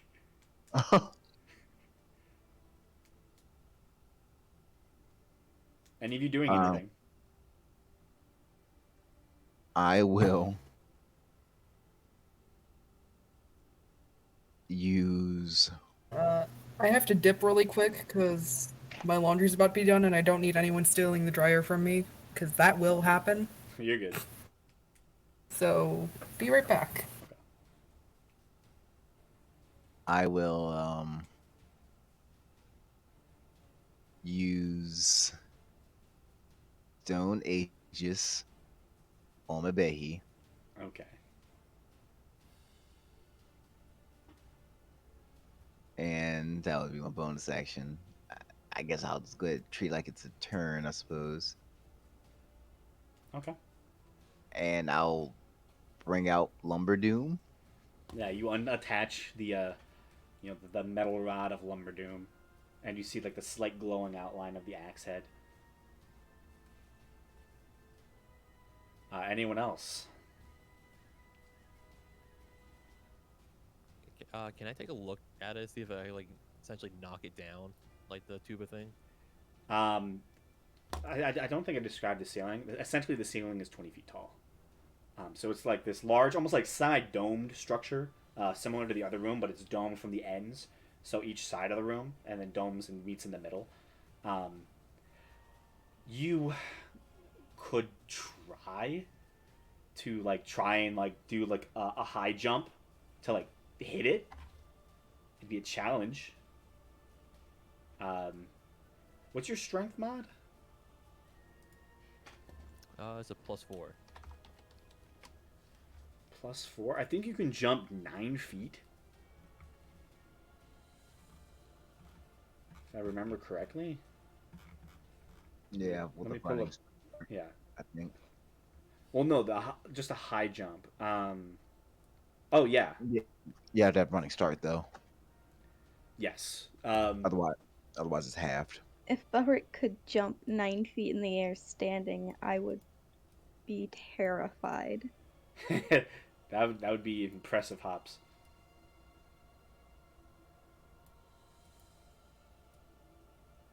It's like a fucking alligator coming out of the water.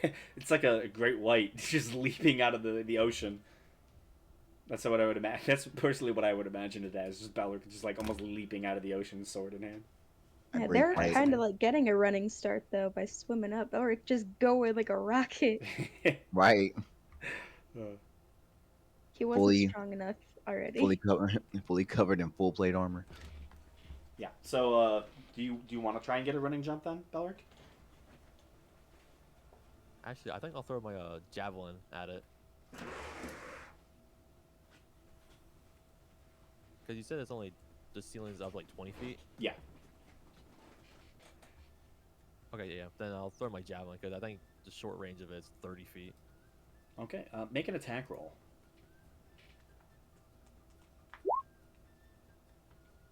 You you as you chuck the javelin, this thing is solid metal. You just hit it. It just seems to be enough to break through some of the bits of this large, strange horn as it emanates out of the ceiling.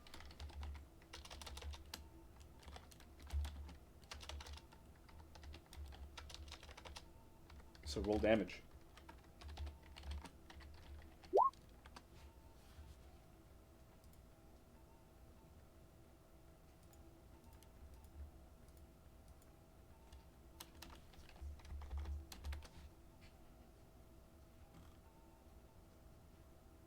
Seven piercing damage. Okay.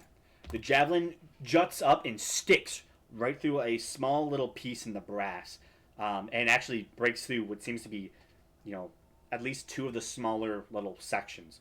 You don't know, what that has done, but you've damaged it. You've made it angry. All right. So where does the hole seem to be facing? The Where, horn, it yeah. curls up and around itself and essentially just faces the ceiling again. Oh, okay. Yeah, it's just like this really long, just like strange brass contraption that just like basically just circles itself many times. It's like almost like a slight like just spiral. If it didn't end, you would not think it would end. If you just like saw the middle bit, you would be like, "That does this thing ever end?" But it doesn't. Okay. So, anything from Senti or Faradir?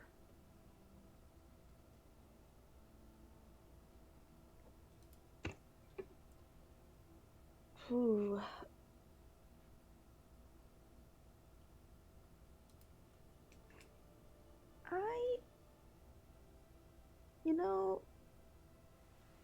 great at range stuff.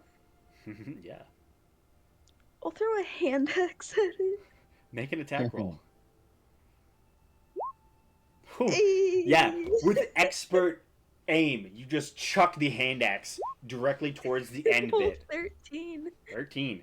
Yeah, with that, you hit basically just carving a slight chunk into this brass contraption.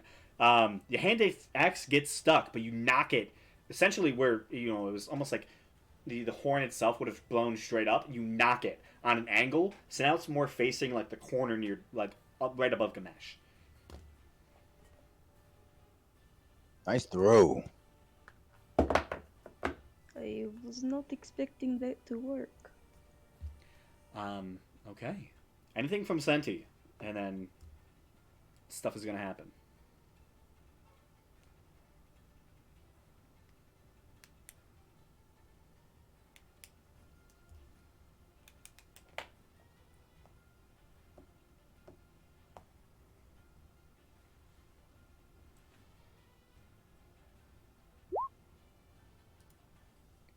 Okay. So you ready your action to dodge if you are attacked.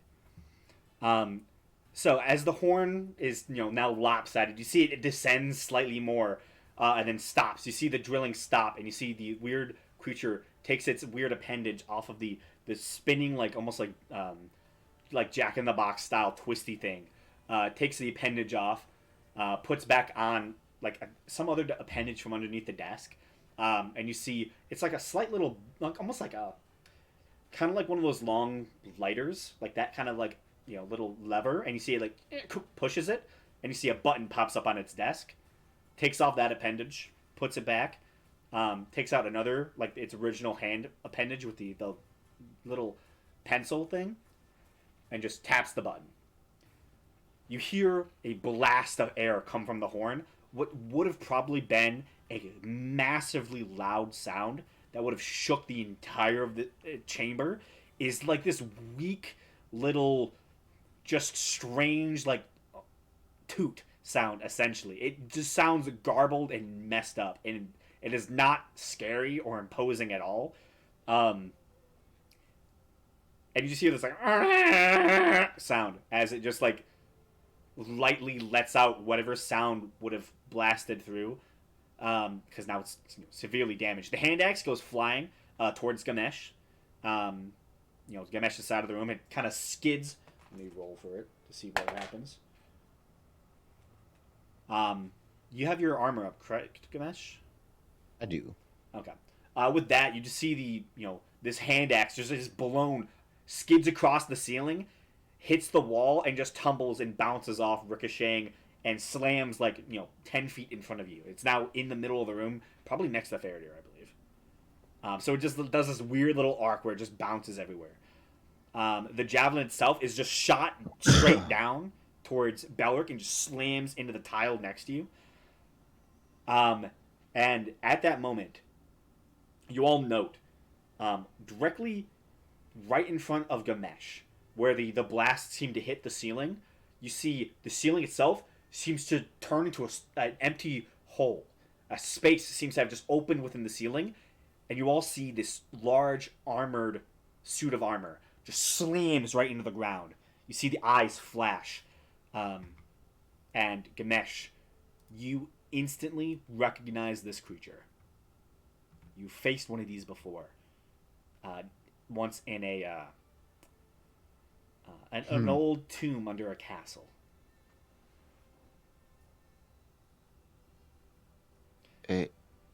An armored creature in an old tomb under Yeah. a mummy? Nah, more like this. Oh, wait. That was I thought that was in Aw, the man. Wait, wasn't that in This- the This is... Those are like miniature ones, essentially. This is like the full thing. You see the full These things fucking helmed suck. horror that you faced once before. Oh, no, but wasn't that actually in the mountain range? Yes. Yeah. Right before you guys went up to the storm Yeah, ground, yeah, when you first met yeah, Rush yeah. Cabal. Yeah, because you said underneath the castle. I was like, with the castle? I Yeah, was technically like- it's under the storm's crown castle. Oh, yeah, there was a castle at the top. That's where Yes. Rush Cabal was. Yeah, right. Gotcha. Oh, you're bigger than the last time. Yeah, and he's standing right in front of you. So we're gonna roll a little initiative and have a cheeky little battle. Maybe we should have just went to the next floor.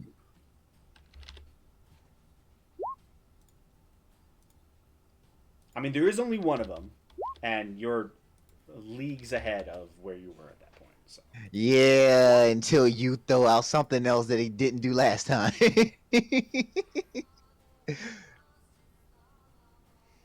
He has detachable arms that fly around and fight for him. He turns into 5 different enemies. oh, that would have been nice. Oh no, I'm giving him ideas. And let me roll for Seer as well, because technically she's in this battle.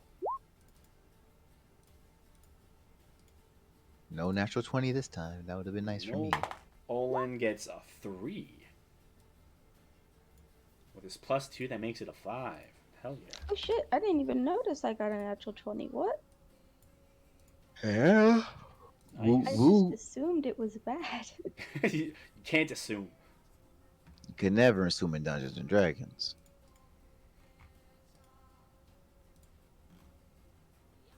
Oh, shit.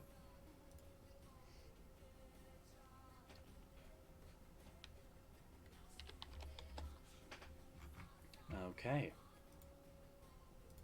Descending order, Faradir, you're the first to go. You see the one land right in front of Ganesh. You see it, stands to its full height, 2 hands in the longsword, and does a single twist. And with that, the longsword is ready in attack position. But you see this happen. Go ahead. I will, can I get behind it so I'm Yes. flanking with Gamesh? Yeah, easy enough. Okay, I will do that, and then I will attack it. Okay. Attacks away. Whew. Nice. Huh, a solid 3 on that extra damage. Hey, any And damage is damage. adds up. Hits. You see what I'm saying? Like, you get hit a lot, but you just you get some high numbers, Oh my yo. god. Not another. Jesus. Oh gosh. Faradir's freaking lethal. Okay. Anything else, And Faradir? last attack. Jesus. Hits. Yeah, this is just a trade-off for such a strong character. If you want to keep giving damage, you gotta Yeah, take damage. this creature is like Yeah. from a single round. You see Faradir just lashes into this creature with all of her might, and this entity is immediately bloodied. Like this creature is not going to last. Alright, yeah, You that's hear what I got. this slight shifting sound, very similar to the portal that opened up above Gamesh. And you hear a slamming sound. And Bellic, you look behind you, and right at the doorway, you see another one of these creatures has landed. You see it pulls its sword out and rushes you immediately.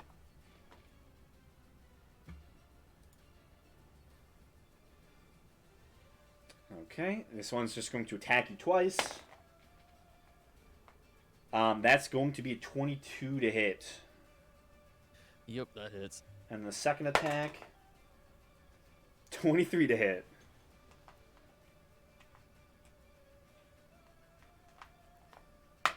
So that's going to be 9 points of slashing. And then 11 points of slashing. Are these magical? They are not magical. So 20 in total. You can minus 6 from that. So easy enough. That's all that creature's turn as it just slashes into you twice after have falling down.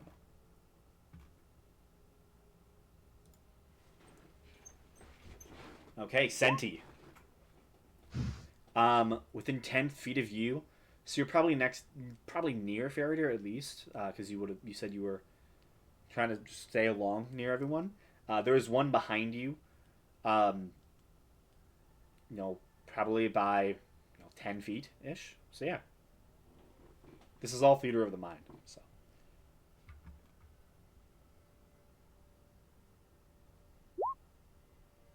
con save. Nat 1. So that one fails.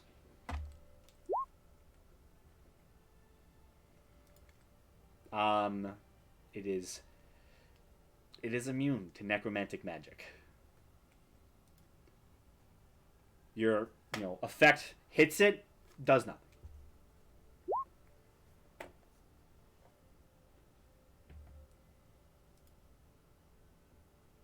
Yeah, even though he failed, yeah, he is immune. The magic just seems to wash over him, not to any effect.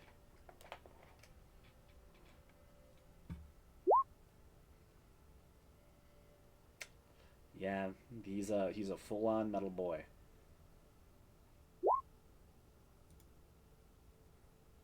Another con save.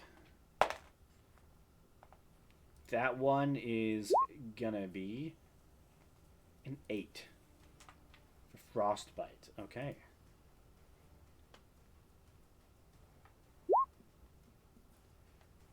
Whew, yeah, he fails, so he takes the frostbite. 13 points of damage. Not too shabby. Disadvantage on his next attack. Very good, very good. Okay. The next one going immediately, spots you and Mabehi in front of it. Swings the sword down for Gamesh first, and then going for Mabehi. So Gamesh first. That's going to be a 22 to hit. That does hit. And then for Mabehi, I literally rolled the same thing that I rolled against Belric. I literally rolled. No, this one's a 23 to hit. So 22 and then a 23. That's wild. It's destiny. So against Gamesh, that is going to be at 12 points of slashing damage. Okay. And then the next one for Mabehi is going to be 10 points of slashing damage. And Mabe's going to armor -5. -5 to that? Okay. Yeah, because Stone Aegis. Yes. And I'm also going to use my reaction. This is the one that's in front of me, right? Yes, dead in front of you. Then I'm going to use my reaction to use my Stone Aegis strike. I can make a weapon attack as a reaction. Okay. Where is it? Lumber Doom. There it is. 19 to hit. Misses. Damn. This thing, just so you both know, sword in hand and shield. Okay, that explains that. Yeah. I've been rolling the D8, not the D10. That would have been some good damage too. Yeah. Okay. That's actually pretty decent damage. Damn. Okay. Anything else? Oh no, that was my reaction. That's okay. So yeah, he does some little bits of damage to Mabehi and you. On Mabehi's go, right next to one of these creatures. Probably just going to. Mabehi's back.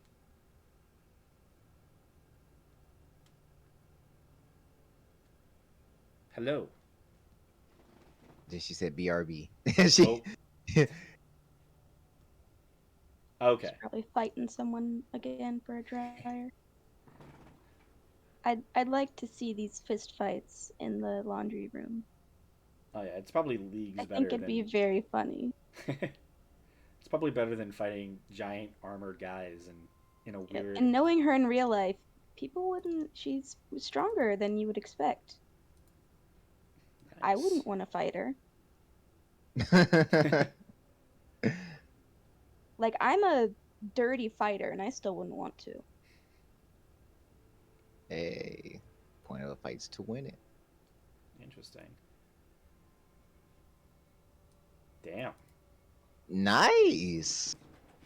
I think he did lift more than I can now. I'm out of shape. Yeah, that's impressive. I'm just a pull-up guy. I just do pull-ups all the goddamn time. Nice. They're fun.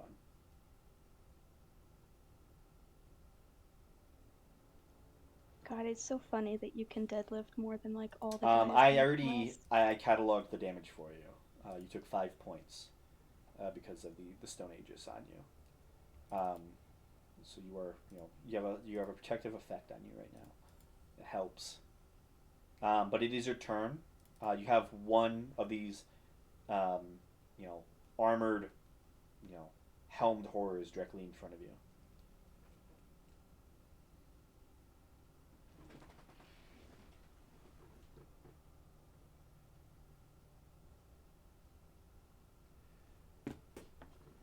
So you can attack it, and you do have sneak attack because you have an ally, uh, you know, in combat with it.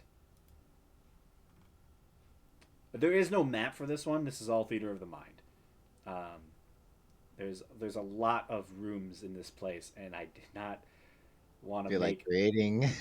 Yeah, I don't know which ones you're going into. I'm not going to put that much work into it.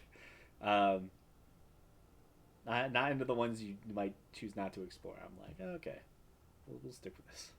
That was a waste of goddamn time. They didn't even look at this one. Yeah, it'd be hard to repurpose this type of map. Yeah.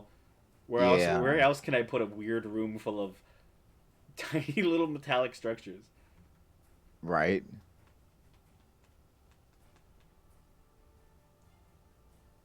A room full of 30 secretaries. That is the perfect description. Let me change my description of this room. This is no longer the defense room. This is the secretary room. All right. You going bow or rapier?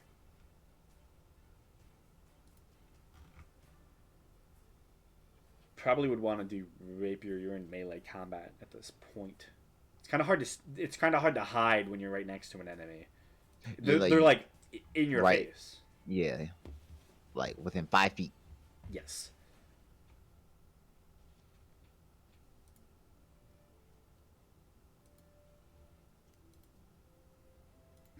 Ope. All right, rapier it is.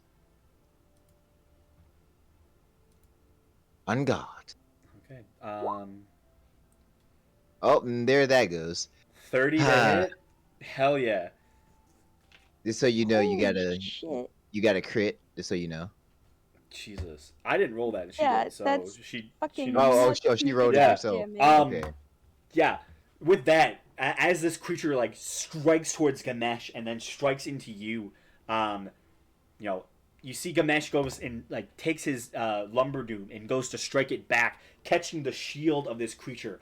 And while it's in that defensive stance, you just take out your rapier and just jab it right up through the smallest little chunk in its plate mail armor, and you watch as the strange reddish light that seems to fill each crease within the armor immediately just jumps out, and as it dies, you kill this thing. Jeez Louise, I man. bet he can do in one attack what I can do in 4 attacks. That was 59 points of damage. Goodness gracious. Rogues are nuts. Jesus. Yeah, that's it. That's the end of your turn, though. Because like If you kobolds wanted make to, the best rogues, yo. they do. Pack tactics, man. Yeah, you like almost always get advantage. And I think they're small too, so hiding is a lot easier for them. Yes, there's another one on the opposite side of the room.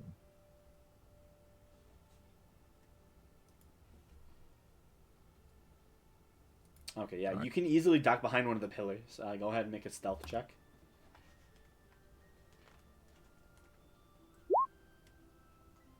$25. Okay, easy enough. You believe you are well hidden. Just note that you do have probably around a good 5 of these small little secretaries just looking at you in the back. And now that the fight has begun, I will say, their attention is split. So each one seems to be focusing on the closest individual to themselves. So right now, a couple are focused on, Mabehi, a couple are focused on Gamesh, some on Belric, some on Faradir, some on Senti. And there are 30 of them, so they are easily able to split their attention pretty well. Belric. Yep, I'll just strike the 2 near me. Yeah, there's only one that fell next to you. Oh, I meant strike it twice. Okay. Sounds good. 16 misses. 28 hits, definitely. 100% hits. Okay. I don't. Takes the damage. Anything else from you? Nope, that's it. Okay. Seer is going to look at the one next to you and it's just going to firebolt it.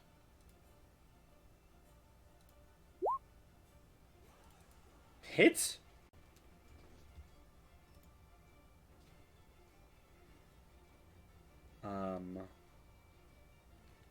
It's not immune to fire damage, so it takes the damage.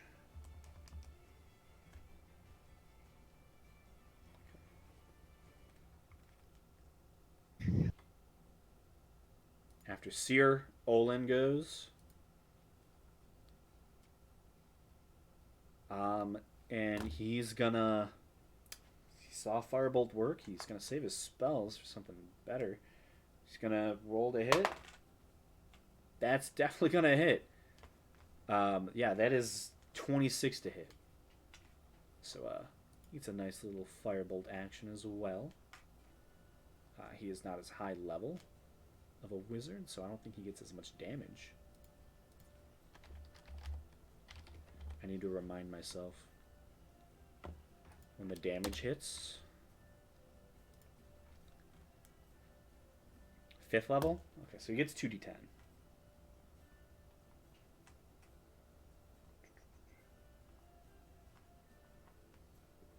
It's not d10. 8 and 9. Okay.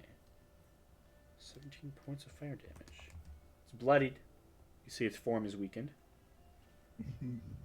And last but not least, Gamesh.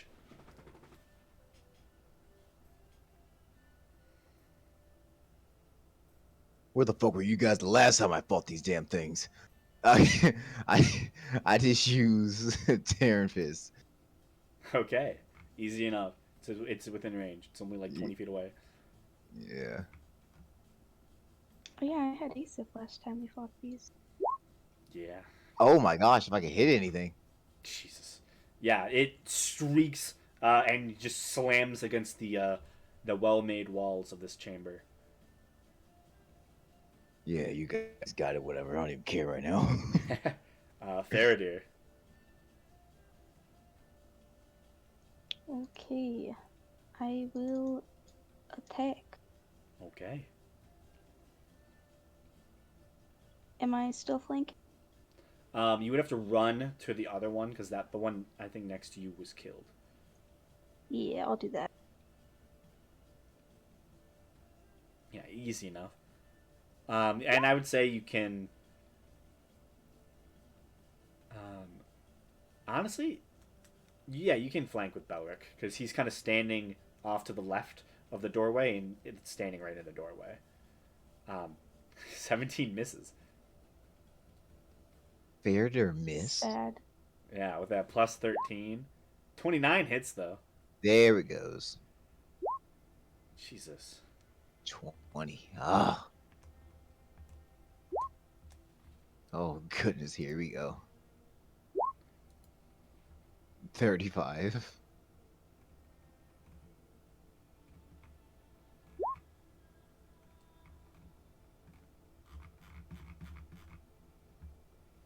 Jesus.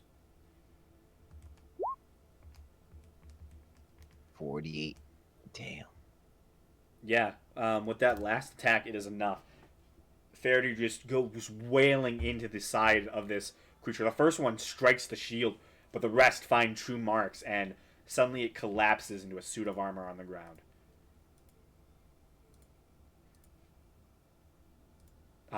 You immediately, as the both of the entities lay fallen on the ground, there's a slight buzzing all around you. You look and you see each of these little, secretaries just starts like shaking, and like their metal starts clanking together.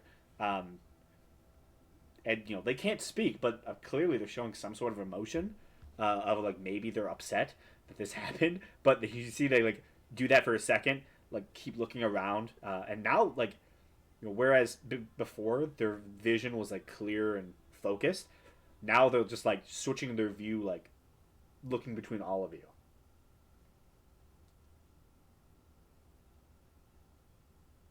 Calm it down. Just go do your paperwork. Make a persuasion check.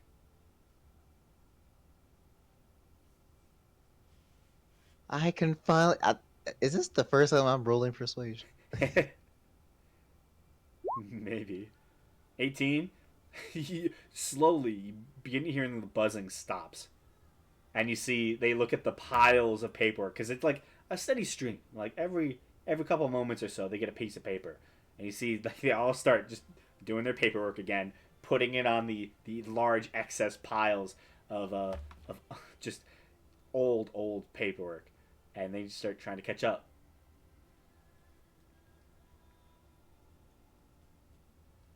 I knew they were reasonable. It just took a few tries.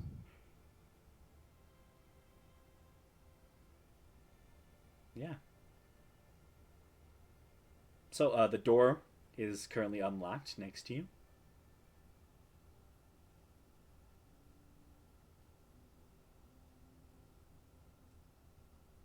Come here for nothing. I open up the door. Okay. Opening up the door swings wide, and you see what looks to be the first sight of what seems to be a window in this place. You immediately see the skyline of the mountains off to the north side, as clearly this is centered on that north side of the tower, um, and you see the beautiful city skyline. You see what appears to be large, um, almost like temples, partially destroyed. There's steeples long, some of them long fallen in, but somewhat relatively intact. Three beautiful, elongated cathedrals, essentially. Um, the window itself is from the floor to the very ceiling, which is same 20 feet up, domes at the top. Um, you see at the very top where the dome begins to curve, the glass kind of cuts off from being clear, and it turns into a stained glass that seems to give like this almost like rainbow effect across the room. Um, each wall is lined with large bookcases that match up to the curve in the wall, so a good 20 feet up. Um, you see, elements of push ladders are, on wheels are currently put up into different spots on each side, so someone could like climb up to reach the top books. Um, Immediately, the room itself is about 20 feet long, um, and is just about, is pretty much about the same width. Fairly square room. In the dead center of the room, you see a elongated desk that takes up most of the width of the room. You see many piles of paperwork. You see long dried ink quills, and currently sitting at a chair behind the desk, you see this tall, imposing figure. Probably once standing, this figure would probably, in all honesty, match the height of a very tall Goliath. They stand approximately like 9 feet tall, um, and you see their skin is not really skin. It seems to be made of. It seems to be elements of stone, almost like gilded metal that seems to run up there, almost like veins across the body. Um, going from their like very like their knuckles all the way up their arms, spreading across the chest, up to the face, where you see, um, solid stone metal jaw that seems to have almost like circular holes in the sides of it, to almost allow the jaw to like move up and down. Um, you see their cheekbones themselves seem to be made of this like beautiful like mahogany wood that just spreads around the cheekbones and then turns back into stone and metal as it the weird like gold veins seem to go up towards the ears and seem to trail off there. The head itself is like, fairly bald, except for like three metal plates that create like these um, three like grayish streaks through the head of this entity. This is clearly not a human. It looks similar to that of Senti. You see the two large eye sockets are currently deactivated, however. And this entity is currently just sitting kind of slumped in the chair at the moment.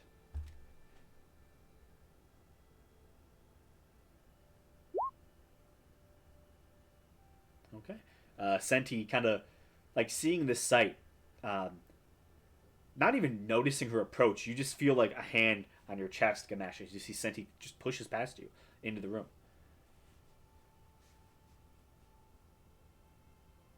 Okay. So, Senti, what are you investigating?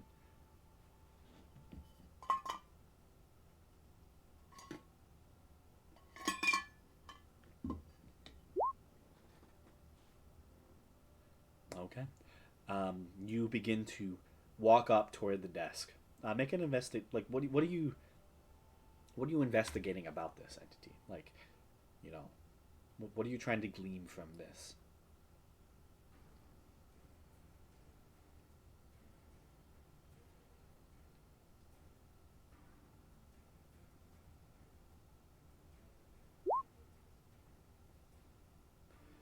Okay.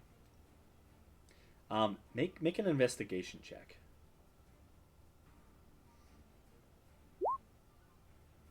Sure, yeah, you can guide yourself. As you walk up, you cast a spell on yourself.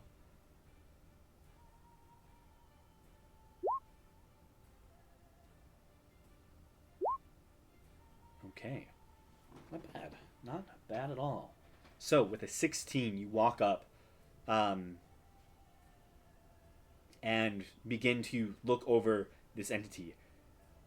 Um, Clearly, this is, a strong. This is definitely a warforged. It's a strong looking entity. Um, Strange to see it in such a state. You've personally, I don't think you've ever seen a warforge that is disactivated. That is seemingly doesn't have a consciousness to fill the form. Um, so I don't know how Senti would take that. But this is clearly, you know, I wouldn't say, you know, this is clearly like a dead Warforged. There's no physical trauma to the body. You just see there's no light in the eyes.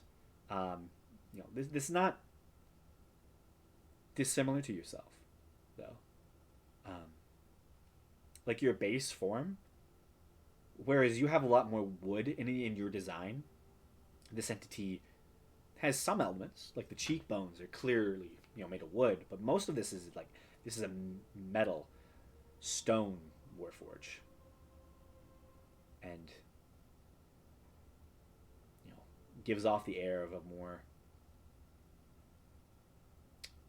martial type.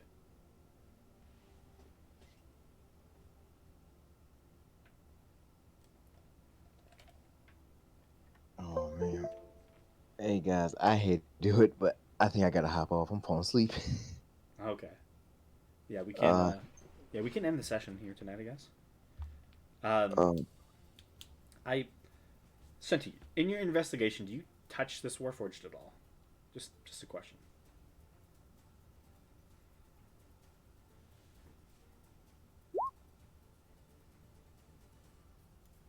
Okay. Make make a nature check.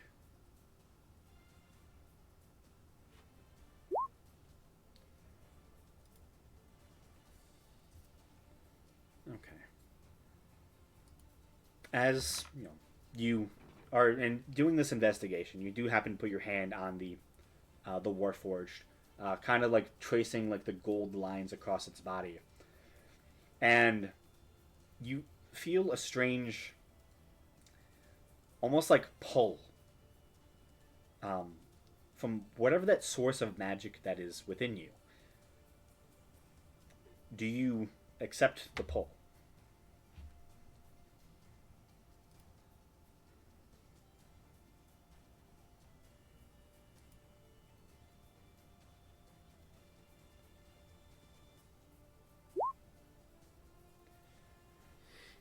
It doesn't seem malicious.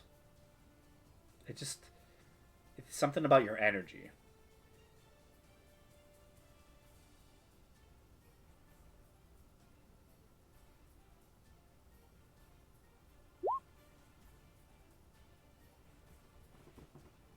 Okay. You allow the energy to transfer, and you see like this slight greenish tinge to all your fingertips as like the moss seems to slightly spread up the metal ever so slightly.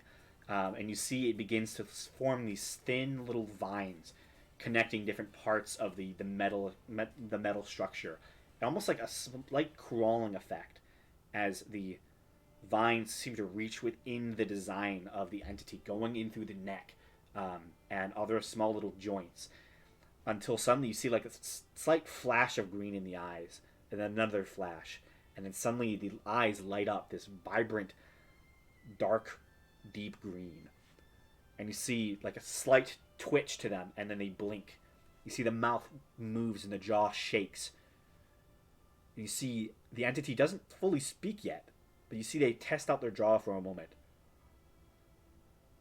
How die? Hello. Ugh.